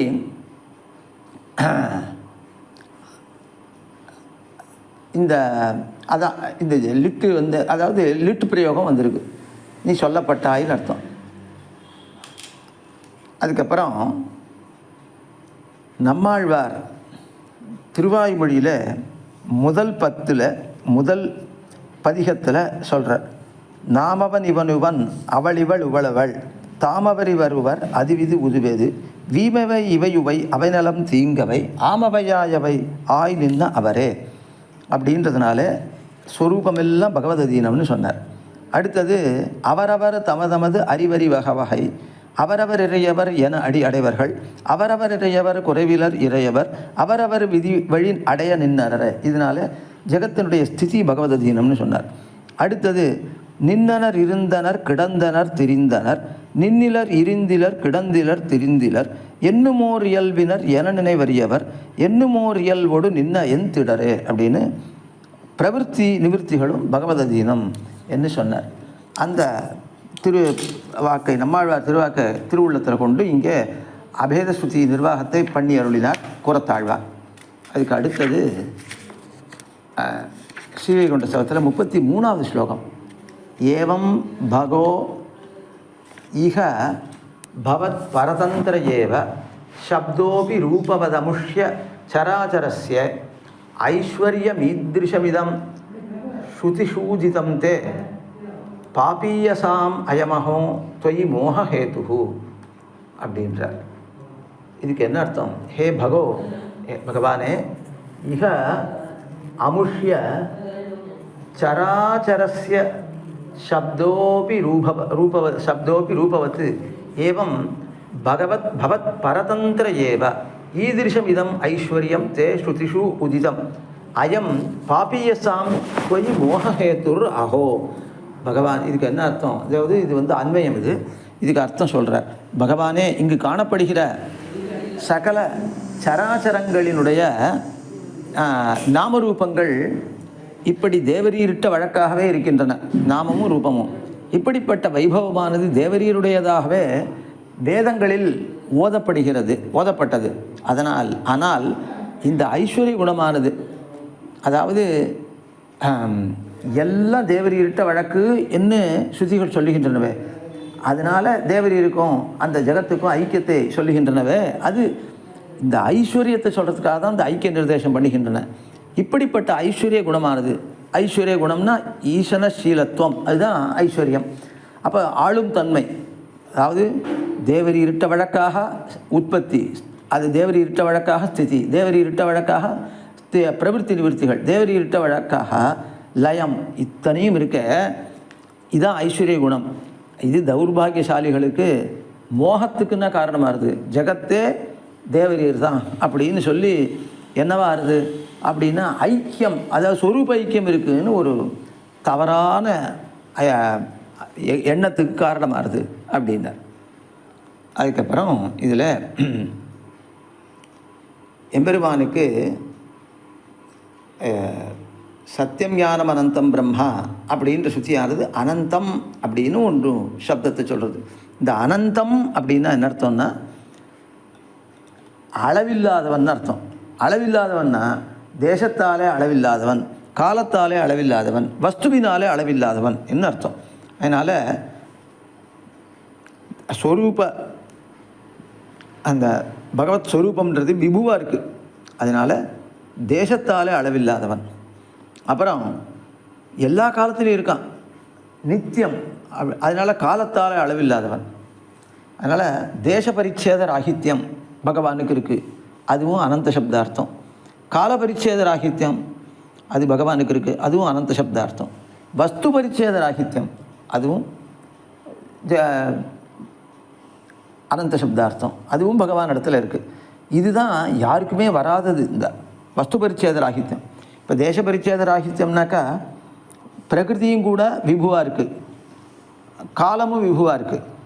கால பரிச்சேத ராகித்யம் அப்படின்னா பிரகிருதியும் நித்தியமாக இருக்குது, ஜீவாத்மாவும் நித்தியமாக இருக்கான், காலமும் நித்தியமாக இருக்குது. அதனால் கால பரிச்சேத ராகித்யம் மற்றவைகளுக்கும் வருது. ஆனால் வஸ்து பரிச்சேத ராகித்யம் பகவானுக்கு மட்டும்தான் வரும். அதனால் எல்லா வஸ்துவாயும் இருக்கிறான், எல்லா வஸ்துக்களுக்கும் அந்தரியாமையாக இருக்கிறதுனால எல்லா வஸ்துவாயும் இருக்கிறான் அந்த தன்மை. இப்போ ஒரு வஸ்துன்றது பூர்த்தி எப்போ அடையிறது அப்படின்னா, இப்போ நாம் உடம்பு அப்படின்னு எடுத்துட்டோம்னா வெளியில் தெரிகிற கை, கால், கண், காது, மூக்கு இவைகள் மட்டும் இல்லை, அதுக்குள்ளே இருக்கிற ஹிருதயம், அப்புறம் வேறு பாகங்கள்லாம் உள்ள எத்தனையோ இருக்குது, சிறுகுடல், பெருங்குடல், கல்லீரல், கணையம், என்னென்னமோ இருக்குது, தமனிகள் என்னெல்லாமோ இருக்குதுன்னு சொல்கிறா வைத்தியர்கள்லாம். அதனால் அது அத்தனையும் சேர்ந்தது தான் உடம்பு. ஆனால் கண்ணுக்கு தெரியல, அதெல்லாம் கண்ணுக்கு தெரியாதனால இல்லைன்னு ஆகிடாது இல்லையா. அதனால் உடம்புன்னா அத்தனையும் சேர்ந்தது தான் உடம்பே தவிர வெளியில் இருக்கிறது மட்டும் அவயவங்கள் தான் உடம்பான்னு. அதுமாதிரி ஒரு வஸ்து வாசகமான சப்தம் சொன்னால் அது எவ்வளவு வரையிலும் அந்த வஸ்து இருக்கோ அது வரையிலும் அந்த சப்தம் சொல்கிறதுக்கான சாமர்த்தியம் உடையதாக இருக்கும். அப்போது இந்த சரீரம் அப்படி இருக்குதுன்னு சொன்னால், இந்த சரீரத்துக்குள்ளே ஜீவாத்மா இருக்கான் இல்லையோ, அந்த மனுஷன்னு சொன்னால் மனுஷன் என்றது கை, கால், மூக்கு, கண்ணு, காது, வாய், உள்ளே இருக்கிற கல்லீரல், கணையம், ஹிருதயம் இவைகளோடு சேர்ந்தது மட்டும் இல்லை, ஜீவாத்மாவும் சேர்ந்தவன். அப்போ ஜீவாத்மாவோட வஸ்து நின்றுடுறதா, பகவானும் உள்ளே இருக்கான் இல்லையா, அதனால் அந்த பகவானும் சேர்ந்தவன். அப்போ கடைசியில் மனுஷன் என்றால் இந்த பகவான் இருக்கான் இல்லையா, அந்த பகவானே இப்போ மனுஷன் அப்படின்னு அர்த்தம். ஏன்னா இந்த பகவான் என்ற அந்த பதார்த்தம், பகவான் என்கிறவன் இப்போ மனுஷன் என்ற ஒரு வஸ்துவாக ஆகியிருக்கான். அதுமாரி தேவன் என்ற வஸ்துவாக ஆகியிருக்கான். ஏன்னா அதுக்குள்ளே அந்தரியாமல் இருக்கான் இல்லையோ. அப்போ தேவன்ற சப்தமானது பகவான் வரையிலும் சொல்லதானே சொல்லும். அதனால் தேவன் என்ற வஸ்து பகவானோட சேர்ந்தது தானே. அது பகவான் இல்லாத தேவன்றது கிடையாது, பகவான் இல்லாத மனுஷன்றது கிடையாது, பகவான் இல்லாமல் மிருகம்ன்றது கிடையாது, பகவான் இல்லாத ஸ்தாவரம்ன்றது கிடையாது, பகவான் இல்லாமல் பக்ஷின்றது கிடையாது. அப்போ அந்தந்த வஸ்துக்களாக ஆகியிருத்தல் அப்படின்னா எல்லாமாயும் இருக்கான். இப்போ ஒரு மனுஷன் இப்போ இருக்கான்னா, ஒரு ஜீவாத்மா இருக்கான்னா அவன் மனுஷனாக மட்டும் இருக்க முடியும், இல்லை தேவனாக மட்டும் இருக்க முடியும், இல்லை பக்ஷியாக மட்டும்தான் இருக்க முடியும், வேறு இன்னொரு வஸ்துவாக அதே சமயத்தில் இருக்க முடியாது. ஆனால் பகவான் ஒரே சமயத்தில் தேவனாக இருக்கான், மனுஷனாக இருக்கான், திரியக்காக இருக்கான், ஸ்தாவரமாக இருக்கான், எல்லாமாயும் இருக்கான். அதனால் இந்த வஸ்து தான் பகவான் என்று நம்ம அளவிட்டு நினைக்க முடியாது. அதனால் வஸ்துக்களாலே அளவில்லாதவன், வஸ்து பரிச்சேத ரஹிதன் பகவான். வஸ்து பரிச்சேத ராகித்யம் என்ற ஒரு உயர்ந்த குணம். அதனால் என்ன வருது, ஜகத்துக்கும் பிரம்மத்துக்கும் ஐக்கியம் வருது. அதனால் இது மற்றவாளுக்கு என்னவா வருது, இப்போ அப்போ ஜெகத்தே பகவான் என்கிறவனா ஆறான். இது அவனுடைய வஸ்து பரிச்சேத ராகித்யம் என்ற ஒரு ஐஸ்வர்யம், அந்த ஐஸ்வர்யத்தினாலே அப்படி ஆயிருக்கிறவன் அதை அதனால் ஜெகத்தாவே ஆயிருக்கான். அதனால் வஸ்து பரிச்சேத ராகித்யத்தாலே ஜெகத்தாவே ஆயிருக்கான்னு இல்லையோ, அதனால ஸ்ருதிகள் அதை கருதி ஜெகத்தே பகவான்னு சொல்கிறது. அப்படி சொல்கிறத நினச்சிண்டு இவா சொல்லிருக்கிறதுனால மட்டுமே சொரூப ஐக்கியம் இருக்காக்குன்னு தப்பாக நினைக்கிறா அப்படின்றார். அதனால் இது மற்றவர்களுக்கு மோகஹேத்துவாக ஆறுது அப்படின்னு என்ன சொல்கிறார், இந்த இதில் சொன்னார். அதனால் பகவானுக்கு ஐஸ்வர்யமாக இருக்கிற ஒரு குணம் சாமானியர்களுக்கு, அறிவில்லாதவர்களுக்கு மோகஹேத்துவாக ஆகிறது என்ன இப்படி 33வது ஸ்லோகத்தில் அருளி செய்தார் குறத்தாழ்வான். 34வது ஸ்லோகம். ஏத்வத் கடாக்ஷ லவலக்ஷ்யமிவ க்ஷணம் தைஹி ஐஸ்வர்யமீத்ருஷமலம் அலப்யமலம்பி பும்பிஹி யத்கேபி சஞ்சகரிரே பரமேஸ்வரித்ருத்வம் தேஷாமபி ஸ்ருதிஷு தன் மகிம பிரசங்காத். இதுக்கு அன்வயம் காட்டுற சுவாமி. ஏ க்ஷணம் त्वत् कटाक्ष लवलक्ष्यमिव अभूवन् तैः पुंभिः अलभ्यम् ईदृशमैश्वर्यम् अलम्भि केऽपि तेषामपि परमेशितृत्वं श्रुतिषु सञ्जगरिरे इति यत् तत् तन्महिम प्रसङ्गात् அப்படின்னு அர்த்தங்கள் அது அன்றையும் காட்டுற. இதுக்கு அர்த்தம் என்னன்னா, எம்பெருமானே எவர்கள் க்ஷணகாலம் தேவரீருடைய ஸ்வல்ப கடாட்சத்துக்கு இலக்கானார்களோ, உங்களுடைய ஸ்வல்ப கடாட்சம் அவன் மேலே விழுந்தா போறோம், அப்புருஷர்களாலே அருமையான இப்படிப்பட்ட ஐஸ்வர்யம் அடையப்பட்டது. அவன் உலகத்துல ரொம்ப ஐஸ்வர்யவான்களா ஜனங்களாலே கொண்டாடப்படுறா, அவளே ஆள்றவா அப்படின்னு ஜனங்களாலே கொண்டாடப்படுறா. சிலர் அப்புருஷர்களுக்கும் வேதங்களில் பாரம்யம் சொல்லப்பட்டிருப்பதாக சொல்லுகிறார்கள். வேதங்கள்ல ஒரு சிவனுக்கே பாரம்யம் இருக்கு, பிரம்மாவுக்கே பாரம்யம் இருக்கு, பாரம்யம்னா பரத்துவம் இருக்கு அப்படின்னு சிலர் சொல்றாங்க. அப்படி சொல்ற இந்திரனுக்கே பரத்துவம் இருக்குன்னு சொல்லப்பட்டிருக்கதாக சொல்ற. அது எதனாலே என்னில் அந்த எம்பெருமானுடைய பெருமையில ஏகதேசம் அவர்களுக்கு இருக்கும் இல்லையோ, அதனால வேதத்திலேயே அவளுக்கு பாரமியம் சொல்லிருக்குன்னு சிலர் அதை பிரமிச்சு சொல்ற. எல்லாமே உன்னுடைய பெருமை இருக்க, அதனுடைய அந்த பெருமையினுடைய ஏகதேசம் இவர்களுக்கும் இருக்கிறதுனாலதான் அந்த மாதிரி இவர்கள் பிரமித்து சொல்லுகிறார்கள் அப்படின்னார். ஸ்ரீமன் நாராயணனை இது வியாக்கியானம் விரிவா பண்றார். ஸ்ரீமன் நாராயணனை தவிர்த்து இதர தேவதைகளிடத்திலும் ஈஸ்வர சப்தமும் பரமேஸ்வர சப்தமும் வழங்கி வருகின்றன. அது நம்மாலே காணப்படுறது. அந்த தேவதாந்தரங்களுக்கும் பரத்துவம் உண்டோ என்று சங்கிப்பாருக்கு தெளிவு பிறக்கும்படி பரத்துவம் இல்லைன்னு இப்ப காட்டுறார். இந்த ஸ்லோகம் அருள் செய்யப்படுகிறது. அதுக்காக ஏ க்ஷணம் தொத் கடாட்சலவலக்ஷமிவ தைஹி பும்பிஹி ஈஸ்வர ஈதிருஷம் அலப்யம் ஐஸ்வர்யம் அலம்பி அப்படின்னு. அதாவது எவர்கள் க்ஷணம் உன்னுடைய கடாட்ச லவத்துக்கு கடாட்ச லேசத்துக்கு லட்சியம் போல ஆனார்களோ, அந்த புமான்களாலே தைஹி பும்பிகி ஈதிருஷம் அலப்யம் ஐஸ்வர்யம் இப்படிப்பட்ட அலப்யமான, அதாவது அடைய முடியாத ஐஸ்வர்யம் அலம்பி அடையப்பட்டது அப்படின்னா. ஜெகத் சிருஷ்டியை எம்பெருமான் ஒருவனே பண்ணுகிறான் என்னில் 14 லோகங்களை படைப்பவனாக நான்முகன் குலம். அந்தந்த அண்டத்துக்கு உட்பட்ட 14 லோகங்களை நான்முகன் படைக்கிறான். நித்திய சிருஷ்டி கர்த்தாக்களாக பிரஜாபதிகள் இருக்கா, தச பிரஜாபதிகள் சொல்லப்பட்டிருக்கா. அதுக்கப்புறம் அந்த அவர்கள் அப்படி நித்திய சிருஷ்டியை பண்ற போது வேறு சமய விசேஷங்களிலே விஸ்வாமித்ராதிகளும், விஸ்வாமித்திரரோ வேற ரிஷியோ அந்நியமிந்திரம் கரிஷ்யாமி, இன்னொரு இந்திரனையே நான் உண்டாக்குறேன் விஸ்வாமித்திரர் பண்றார். திரிசங்குவுக்காக லோகத்தை ஸ்வர்கலோகத்தை சிருஷ்டித்து அங்கே இன்னொரு இந்திரனை கூட நான் உண்டாக்குறேன் என்றார். அந்த மாதிரி அவராலையும் சிருஷ்டி பண்ண முடியாது. அந்த பெருமை அவர்களுக்கு எப்படி உண்டாயிற்று என்னால் அதெல்லாம் எம்பெருமானுடைய கடாட்ச லவலேசம் அவளுக்கு மேலே ஏற்பட்டது. அதனால உண்டான பெருமை. அதனால அவர்களுக்கு இந்த மாதிரி சாமர்த்தியம் ஏற்படுறது. யுககோடி சகசிராணி விஷ்ணு ஆராத்திய பத்மபூஹு புனஸ்திரைலோக்கிய தாத்திருத்வம் பிராப்தவானிதி சுஷ்ரும அப்படின்னு எடுக்கிறார். 1000 கோடி யுகங்கள், அதாவது 10,000 கோடி யுகங்கள் என யுகோடி சகசிராணி, சகசிரங்கள் பல அப்படின்னு.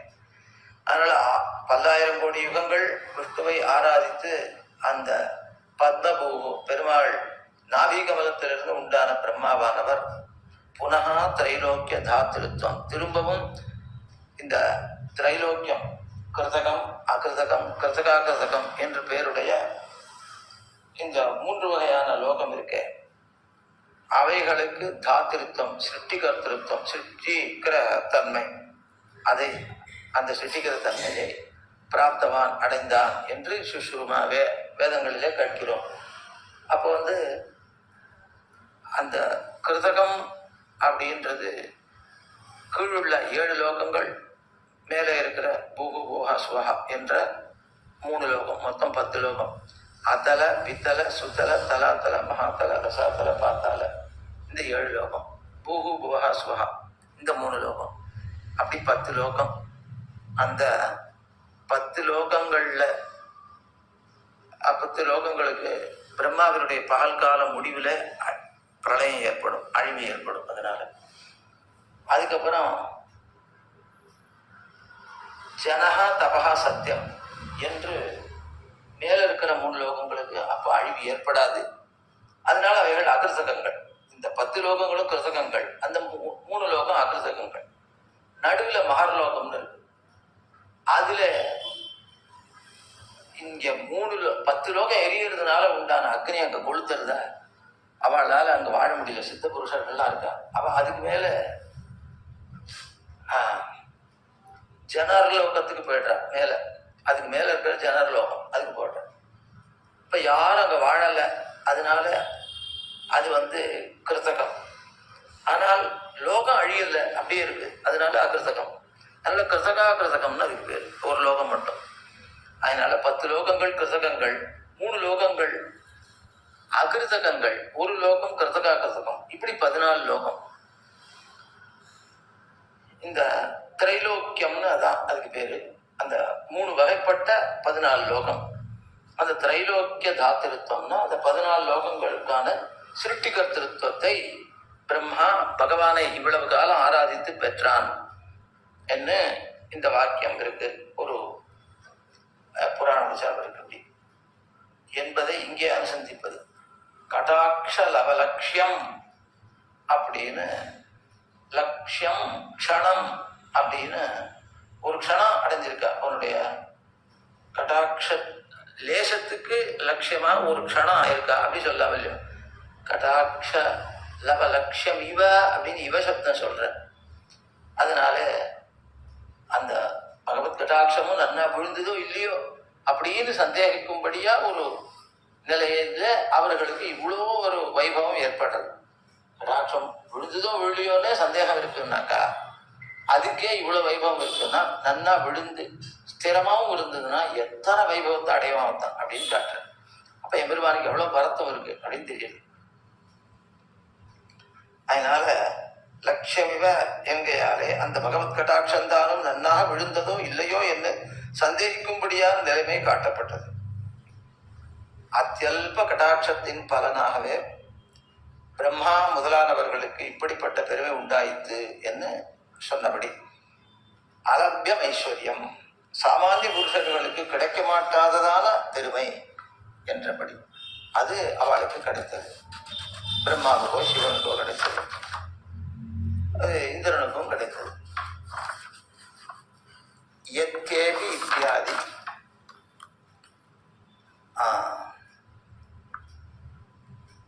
யத்கேபி சஞ்சகதிரே பரமேசி திருத்துவம். பரமேஸ்வரன் என்கிற பிரசித்தியை ருத்ரனிடத்திலே காண்கிறோம் நாம். பரமேஸ்வரன் அவனுக்கு பேரு. காளிதாசன் ரகுவம்சத்தினுடைய ஆரம்பத்தில் சொல்றான்,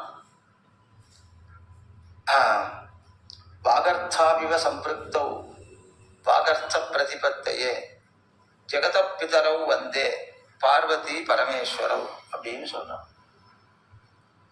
வாக் அர்த்தம் இவைகளை போல சேர்ந்தவர்களாம் பார்வதியும் பரமேஸ்வரனும். வாகர்த்தாவிவ சம்பிருக்தௌ சேர்ந்திருக்கிறவர்கள். அவர்களை வாகர்த்த திதியா துவேஷனம், அது அந்த வாகர்த்தங்களை போல சேர்ந்திருக்கிறவர்களை வாகர்த்த பிரதிபத்தையே, வாக்கு அர்த்தம் இவத்தினுடைய ஞானம் எனக்கு ஏற்படுவதற்காக, சப்தங்களும் நிறைய உண்டாகணும், அர்த்தங்கள் எனக்கு நல்லா புரியணும், அந்த சப்தங்களுக்கு அந்த ரெண்டினுடைய ஞானம் எனக்கு ஏற்படுவதற்காக ஜெகத பிதரு ஜெகத்தினுடைய மாதா பிதாக்களான அவர்களை வந்து வணங்குகிறான் அந்த காளிதாசன். பார்வதி பரமேஸ்வரம், பார்வதி பரமேஸ்வரன் என்ற இருவரை அப்படின்னு சொல்றான். அப்ப ஜெகத்துக்கே பிதாக்கள் என்று, அதாவது சிருஷ்டிகர்த்தாக்கள் என்று தானே அவன் நினைச்சிருந்து அப்படி சொல்றான். அதனால மகாகவியும் அப்படி பிரயோகம் பண்றான் காளிதாசன். அப்ப பரமேஸ்வரன் என்ற பிரசித்தியே அந்த சப்தம் அவரிடத்துல அடைஞ்சிருக்கு, ருத்ரனிடத்துல அடைஞ்சிருக்கு. அதைத்தான் பிரயோகம் பண்றான் இங்க காளிதாசன், பார்வதி பரமேஸ்வரோ என்று. அதுக்கப்புறம் இது எப்படி பொருந்தும் அப்படின்னா, தன் ஈஸ்வரானாம் பரமம் மகேஸ்வரம், அவன் ஈஸ்வரர்களுக்கெல்லாம் பரமம் பரமனான மகேஸ்வரன் என்று பகவான தான் சொல்றது. என்ன உபனிஷத்துக்களிலே ஸ்ரீமன் நாராயணனுக்கே பரம மகேஸ்வரத்துவம் சொல்லப்படாத இருக்க, அது சொல்லப்பட்டிருக்கு. இதர தேவதைக்கு பரமேஸ்வரத்துவம் பொருந்துகிறபடி எங்கனே எப்படி பொருந்தும் என்ன, தன் மகிம பிரசங்கா, எம்பெருமானுடைய மகிமையினுடைய சம்பவத்தினாலே, மகிமை ஏற்படுவதனாலே என்கிறார். எம்பெருமானுடையதான பெருமையினுடைய ஏகதேச சம்பந்தம் இருப்பதனாலே, எம்பெருமானுக்கு அவ்வளவு வைபவம், அந்த வைபவத்தினுடைய ஏகதேச சம்பந்தம் ருத்ரனுக்கு இருக்கு. அதனால அவனுக்கு பரமேஸ்வரன் பேர் வருது என்றபடி. அந்நத்திர தத்குணலேசயோகா ஔபச்சாரிகா அப்படின்னு ஸ்ரீபாஷ்யத்தில் எம்பெருமானார் எழுதினார். பிரம்மசப்தேன ஸ்வபாவத்தோ நிரஸ்த நிகில தோஷோ அனவதிகாதிசய அசங்கேய கல்யாண குணகணா புருஷோத்தமோ விதீயதே சச்ச சர்வேஸ்வர ஏவ.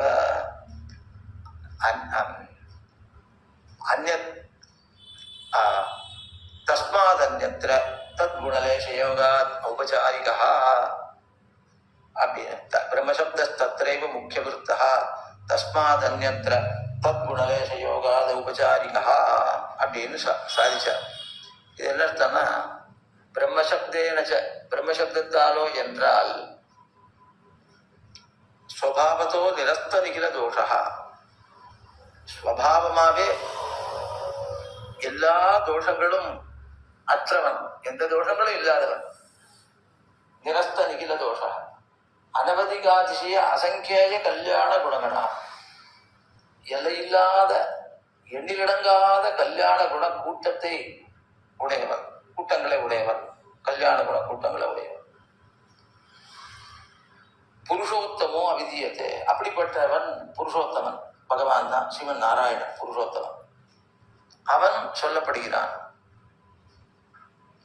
தஸ்மாதன்யத் சச்ச சர்வேஸ்வர ஏவ, அந்த புருஷோத்தமன் யாரு? சர்வேஸ்வரன் தான், பகவான் நாராயணன் தான்.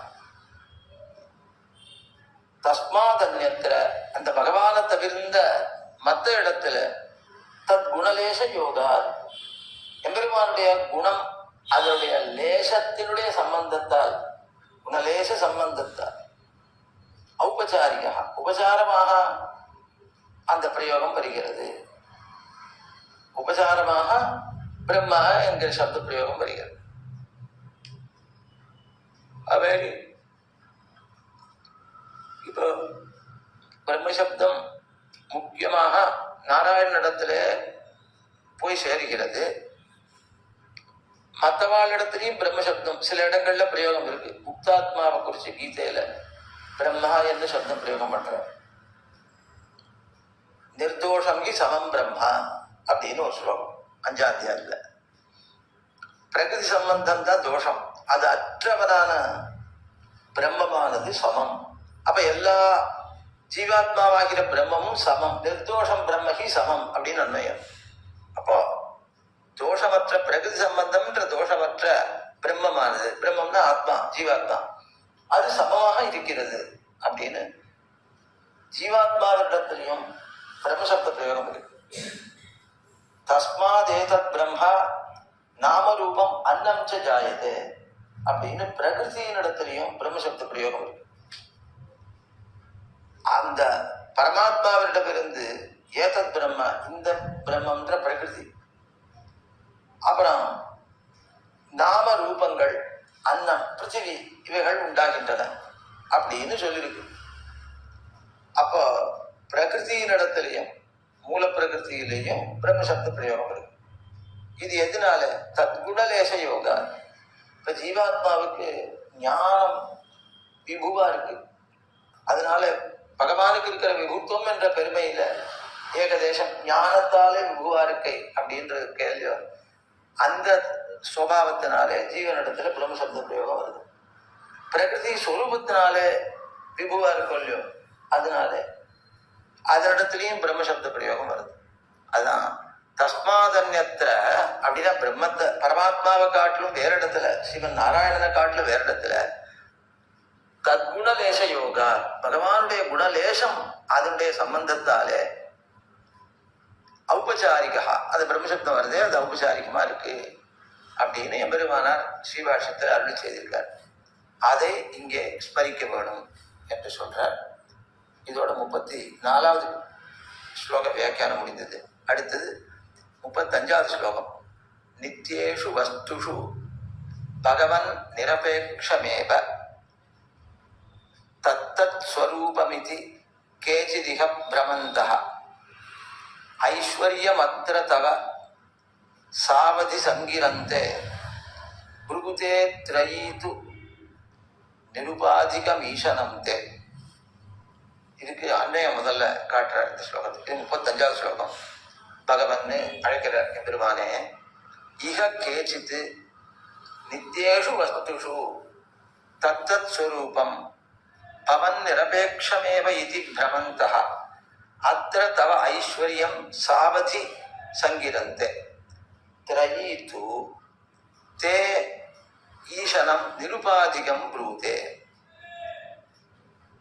எம்பெருமானே, இக கேச்சித்து இவ்வுலகிலே சில அறிவிலிகள் நித்யேஷு வஸ்துஷு நித்தியங்களான வஸ்துக்களில் தத்தத் ஸ்வரூபம் பவன் நிரபேக்ஷமேவ அவ்வவற்றின் ஸ்வரூபம், அதாவது அந்த நித்தியத்துவமாகிற ஸ்வரூபம், அந்த தன்மை தேவரீரை அபேட்சிக்காமலே ஸ்வதேவ அப்படின்னா பவன் நிரபேக்ஷமேவ இது பிரமந்தா, தானங்கள் தம் இயற்கையாகவே இருக்க அந்த நித்தியத்துவம் என்று பிரமிக்கிறார்கள். அத்திர தவ ஐஸ்வர்யம் சாவதி சங்கிரந்தே. அதனால தேவரீருடைய ஐஸ்வர்யம் சகல வஸ்து காரணத்துவம் என்ற ஐஸ்வர்யம் ஒரு அளவுபட்டு போறது இந்த இடத்துல என்று சொல்லுகிறார்கள். திரயீது தே ஈசனம் நிருபாதிகம் புருதே. ஆனா வேதமோ என்றால் திரையின வேதம் தேவரீருடைய ஈசனத்தை, அந்த நியமனம், எல்லாவற்றையும் ஆளும் தன்மையை நிருபாதிகம் நிருபாதிகம் என்று சொல்லுகிறது. ஒரு காரணம் அற்றது என்று சொல்லுகிறது. அப்படின்னா எம்பெருமானுடைய பெருமையில, இது கொஞ்சம் விரிவான வியாக்கியானம். எம்பெருமானுடைய பெருமையில குறைய நினைப்பாருடைய ஒரு விதமான நினைவை அனுவதித்து அனுவாகம் பண்ணி கண்டிக்கிறார். இப்பொழுது இந்த ஸ்லோகத்தினால எம்பெருமானை சகல ஜெகத் காரணபூதனாக இசைந்தால் நித்திய வஸ்துக்களை தவிர்த்து அனித்திய வஸ்துக்களுக்கு மாத்திரமே எம்பெருமான் காரணபூதன் என்று இசைய வேணும்னு அவளுடைய வார்த்தை. நித்திய வஸ்துக்களுக்கும் கூட அவனே காரணம் என்று இசைந்தால் அப்போது அந்த வஸ்துக்களுக்கு நித்தியத்துவமானது தியாகதமாகும். பகவானால்தான் இது உண்டாருதுன்னா அது நித்தியமா எப்படி இருக்க முடியும்? அதனால அது நித்தியத்துவம்னு இல்லாத போயிடும் அதுகளுக்கு. அதனால அது எப்படி ஆகும்னா வியாகதம். நித்தியம்னு சொல்லிட்டு பகவானாலே உண்டாருதுன்னு சொன்னா அது பரஸ்பர விரோதம் இல்லையா? மம மாதா வந்தியா அப்படின்னு சொல்ற மாதிரி, என்னுடைய தாய் மலடி அப்படின்னு சொல்ற மாதிரி, என்னுடைய தாய்ன்னு சொல்லிட்டு மலடியா அப்படி இருக்க முடியும்? அப்ப பிரசரித்தவளா இருந்தாதான் நானே உண்டாயிருக்க முடியும். அதனால இது பகவான்றது உண்டாகாம இருந்தாதான் நித்தியமா இருக்க முடியும். அதனால நித்தியம்னு வஸ்து இருந்துடுத்துனால் பகவான்றது அது உண்டாகல. அது தவிர்த்த மற்ற பதார்த்தங்களை உண்டாக்குற ஐஸ்வர்யம் தான் பகவானுக்கு இருக்கு. நித்திய வஸ்துக்களையும் உண்டாக்குற ஐஸ்வர்யம்ன்றது கிடையாது அப்படின்னு சொல்றாவா.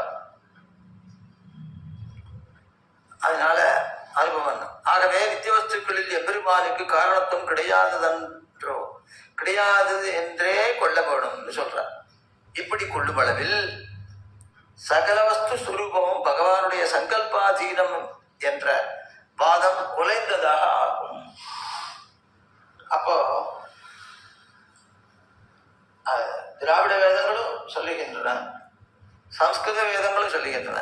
சுவாதீனம் திருவித சேதனாச்சேதன ஸ்வரூபஸ்திதி பிரவருத்தி வேதம் என்று தனக்கு அதீனமான சகல சேதனர்கள், திரிவித சேதனர்கள், திரிவித அச்சேதனங்கள் இவத்தின் அந்த ஸ்வரூபத்தை, ஸ்திதியை, பிரவருத்தி, நிவர்த்தி இவற்றை உடையவன் எம்பெருமான் அப்படின்னு அந்த வாக்கியம் எம்பெருமானாருடையது. அது சொல்றது அந்த வாக்கியத்துக்கு காரணம் ஸ்ருதிகள் அப்படி சொல்லுவதனால பகவான் தான் உள்ள இருந்துண்டு ஆத்மான மந்தரோ யமயந்தி எஸ்ய பிருத்திவி சரீரம் யஹா பிருத்திவி மந்தரோ யமயந்தி அப்படின்னு தன் அதீனமாகவே அச்சேதனங்கள், பிருத்திவி சொன்னது எல்லா அச்சேதனங்களையும் சொல்லியிருக்காங்க. அப்ப எல்லா அச்சேதனங்களும் பகவத் அதீனங்கள்னு சொல்லியிருக்கு. எல்லா ஆத்மாக்களும் பகவத் அதீனங்கள் என்றும் சொல்லப்பட்டிருக்கு. அப்படி எல்லாவற்றையும் தானே உண்டாக்கி, தானே ரட்சித்து, தானே அழிக்கிறான், தானே பிரவೃತ್ತಿயை உண்டாக்குகிறான் அப்படின்னு இப்படி வாக்கியங்கள். அந்த பிரவிஷ்டா சாஸ்தா ஜனானாம் சர்வாத்மா, உள் புகுந்திருக்கிறான், நியமிக்கிறவன் ஜனங்களுக்கு சர்வருக்கும் ஆத்மாவா இருக்கான் அப்படின்னு பிரவೃத்தி நிவர்த்திகளும் பகவானாலதான் அப்படின்னு அங்க ஆத்மாவா இருக்கிறதுனால பிரவೃத்தி நிவர்த்திகள் பகவானுக்கு அதீனம் அப்படின்னு சொல்றது. அது காரிகாரண பாவத்தால சர்வம் கல்விதம் பிரம்மா அப்படின்னு இவைகள் எல்லாம் பிரம்மன் தான் அப்படின்னா பிரம்மத்திலிருந்து உண்டானவைகள், பிரம்மத்தாலே வாழ்பவைகள், பிரம்மத்துல லயமடையவர்கள். தஜ்ஜலாநிதி அதே நாங்க காரணத்தோட சொல்லிடுச்சு. சர்வம் கல்விதம் பிரம்ம தஜ்ஜலாநிதி சாந்த உபாசித்த தஜ்ஜலா தஜ்ஜத்வா தல்லத்வா தது அனத்வா அப்படின்னு வியாக்கியானம் பண்ணிருக்கு. அது அவனிடமிருந்து உண்டானதாலே, அவனிடமிருந்து ஸ்திதி அடைவதாலே, அவனாலே அழிக்கப்படுறதாலே, தஸ்மின் லீலத்வா அவன்கிட்ட லயனம் அடைவதாலே, அவனாலே ஸ்திதியை அடைவதனாலே அவனே எல்லாம் அப்படின்னு சொல்லியிருக்கு. அப்போ சகல சேதனா சேதனங்களுடைய ஸ்வரூபம், ஸ்திதி, பிரவೃத்தி எல்லாமே பகவதீனமா இருக்குன்றது. நித்திய வஸ்துக்களுக்கு ஸ்வரூபமும் பகவதீனமா தான் இருக்கணும். அதனால ஸ்ருதிகள் அப்படி சொல்லுகின்றன. அப்போ அது இல்லை என்று நினைக்க முடியாது. நித்திய வஸ்துக்களா இருக்கிறதும் பகவானால் தான் வருது. அப்போ அதான் சொல்றார், நித்திய வஸ்துக்களில் எம்பெருமானுக்கு காரணத்துவம் கிடையாது என்றே கொள்ள வேணும். இங்கனே கொள்ளும் அளவில் சகல வஸ்து சுரூபமும் பகவத் சங்கல்பாதீனமே என்ற வாதம் குலைந்துவிடும். நித்திய வஸ்துக்கள் தவிர மற்ற வஸ்துக்களின் சுரூபமே பகவத் அதீனம், பகவத் சங்கல்பாதீனம் என்று கொள்ள வேண்டியது அதாமே, கொள்ள வேண்டி வருமே. அப்படி கொண்டால் என்ன எண்ணில் அப்போது எம்பெருமானுடைய பெருமைக்கு சங்கோஜம் விளைந்ததா இருக்கும். அப்படித்தானே ஆயிடும். அவனுக்கு நிரவதிகமான ஐஸ்வர்யம் கிடையாது, சாவதிகமாக தான் இருக்கும். அதாவது அனித்திய வஸ்துக்களை குறித்துதான் அவனுடைய நியமனாதி ஐஸ்வர்யம் இருக்கு. நித்திய வஸ்துக்களை குறித்து இல்லை என்று அவதி உள்ளதாக, ஒரு வரையறைக்கு உட்பட்டதாக அது உள்ளது பகவானுடைய ஐஸ்வர்யம். எண்ணுக்கொள்ள வேண்டித்தாகும் என்பர் உண்மை உணராதவர்கள். இந்த மாதிரி சொல்லுவா, அவளுக்கு உண்மை தெரியாது. இவ்விஷயத்தை 3 பாதங்களாலே அருள் செய்கிறார் இந்த ஸ்லோகத்துல. நித்தியேஷு வஸ்துஷு பவன் நிரபேக்ஷமேவ அப்படின்னு ஒரு பாதம். தத்தத் ஸ்வரூபம் இது கேச்சிதிகம் பிரமந்தா. அதனால ஐஸ்வர்யம் அத்திர தவ சாபதி சங்கிரண்டு இந்த 3 பாதத்தினால. அதனால நித்தியமான வஸ்துக்களிலே தேவரீருக்கு நிரபேட்சமாகவே தத்தத் ஸ்வரூபம் இது கேச்சிதிக பிரமந்தா, அதுகளுடைய சுரூபம் இருக்கிறது சிலர் பிரமிக்கிறார்கள். ஐஸ்வர்யம் அத்திர தவ சாபதி சங்கிரண்டு, தேவரீருடைய ஐஸ்வர்யம் ஒரு அவதியை உடையது என்று சொல்லுகிறார்கள். இப்படின்னு 3 பாதங்கள்ல சொன்னார். இவ்விஷயத்தை 3 பாதங்களாலே அருள் செய்து புரூதே திரையீத்து நிருபாதிகம் ஈசனந்தே சொல்லுகிறது. திரையானது நிருபாதிகமான ஈசனத்தை என்கிற 4வது பாதத்தினாலே அந்த வாதம் வேதாந்த விருத்தம், வேதாந்தத்துக்கு விருத்தமாகிறது. அப்படி என்ற என்ன க்ஷேபித்தருளுகிறார். புரூதே திரையீத்து நிருபாதிகம் ஈசனந்தே, திரையானது நிருபாதிகமான ஈசனத்தை தானே சொல்றது. அதனால அவர்கள் சொல்ற வாதம் வேதாந்தத்துக்கு விருத்தம் என்று அதை கண்டிக்கிறார். பதின் விஸ்வஸ்ய ஆத்மேஸ்வரம் என்று சொல்லியிருக்கு ஸ்ருதி.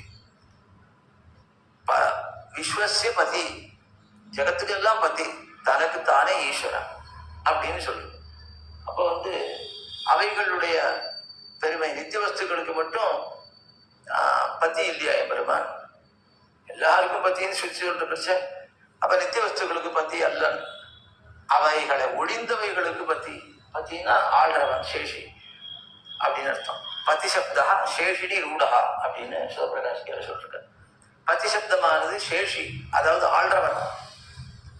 அதிசய பாக் அவன் தான் சேஷி. அதிசய ஆதாயகம் சேஷம். அதிசயத்தை மேன்மையை உண்டாக்கக்கூடியது சேஷம். மேன்மையை அடைபவன் அவன் சேஷி. அப்படி பகவான சேஷியாக சொல்லியிருக்கு. அதனால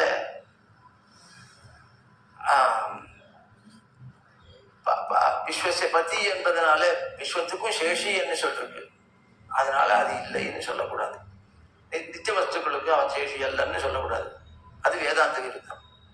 அப்புறம் பராச சக்தி விவிதைவ ஸ்ரூயத்தை சுவாபாவிகி ஞான பலக்கிரியாச்ச. அப்புறம் இங்க முன்னால பதிம் விஸ்வசிய ஆத்மேஸ்வரம், இவனுக்கு ஒரு பதி இருக்கானா தனக்கு தானே ஈஸ்வரன் அப்படின்னு சொல்லுது. அவருக்கு மேல ஒருத்தனம் கிடையாது. அப்புறம் அடுத்த சுத்தி பராச சக்தியில் விவிதைவ ஸ்ரூயத்தை சுவாபாவிகி ஞான பலக்கிரியாச்ச. பரனான அவனுடைய சக்தி பலவிதமாக ஓதப்படுகிறது. விவிதாயேவ ஸ்ரூயத்தை சுவாபாவிகி, அந்த சக்தி சுவாபாவிகமா இருக்கு பகவானுக்கு. ஞான பல கிரியாச்ச அப்படின்னா ஞான பலாபியாம் சகிதா கிரியா, ஞானம் பலம் இவற்றோட சேர்ந்த பகவான் கிரியை இருக்கு. ஒண்ணும் கிரியை எல்லாத்தையும் செய்யற சாமர்த்தியம் அது சுவாபாவிகமா இருக்கு. அப்படின்னால எல்லாவற்றையும் நியமிக்கிற சாமர்த்தியம் சுவாபாவிகமா இருக்கு அப்படின்னு எம்பெருமானுக்கு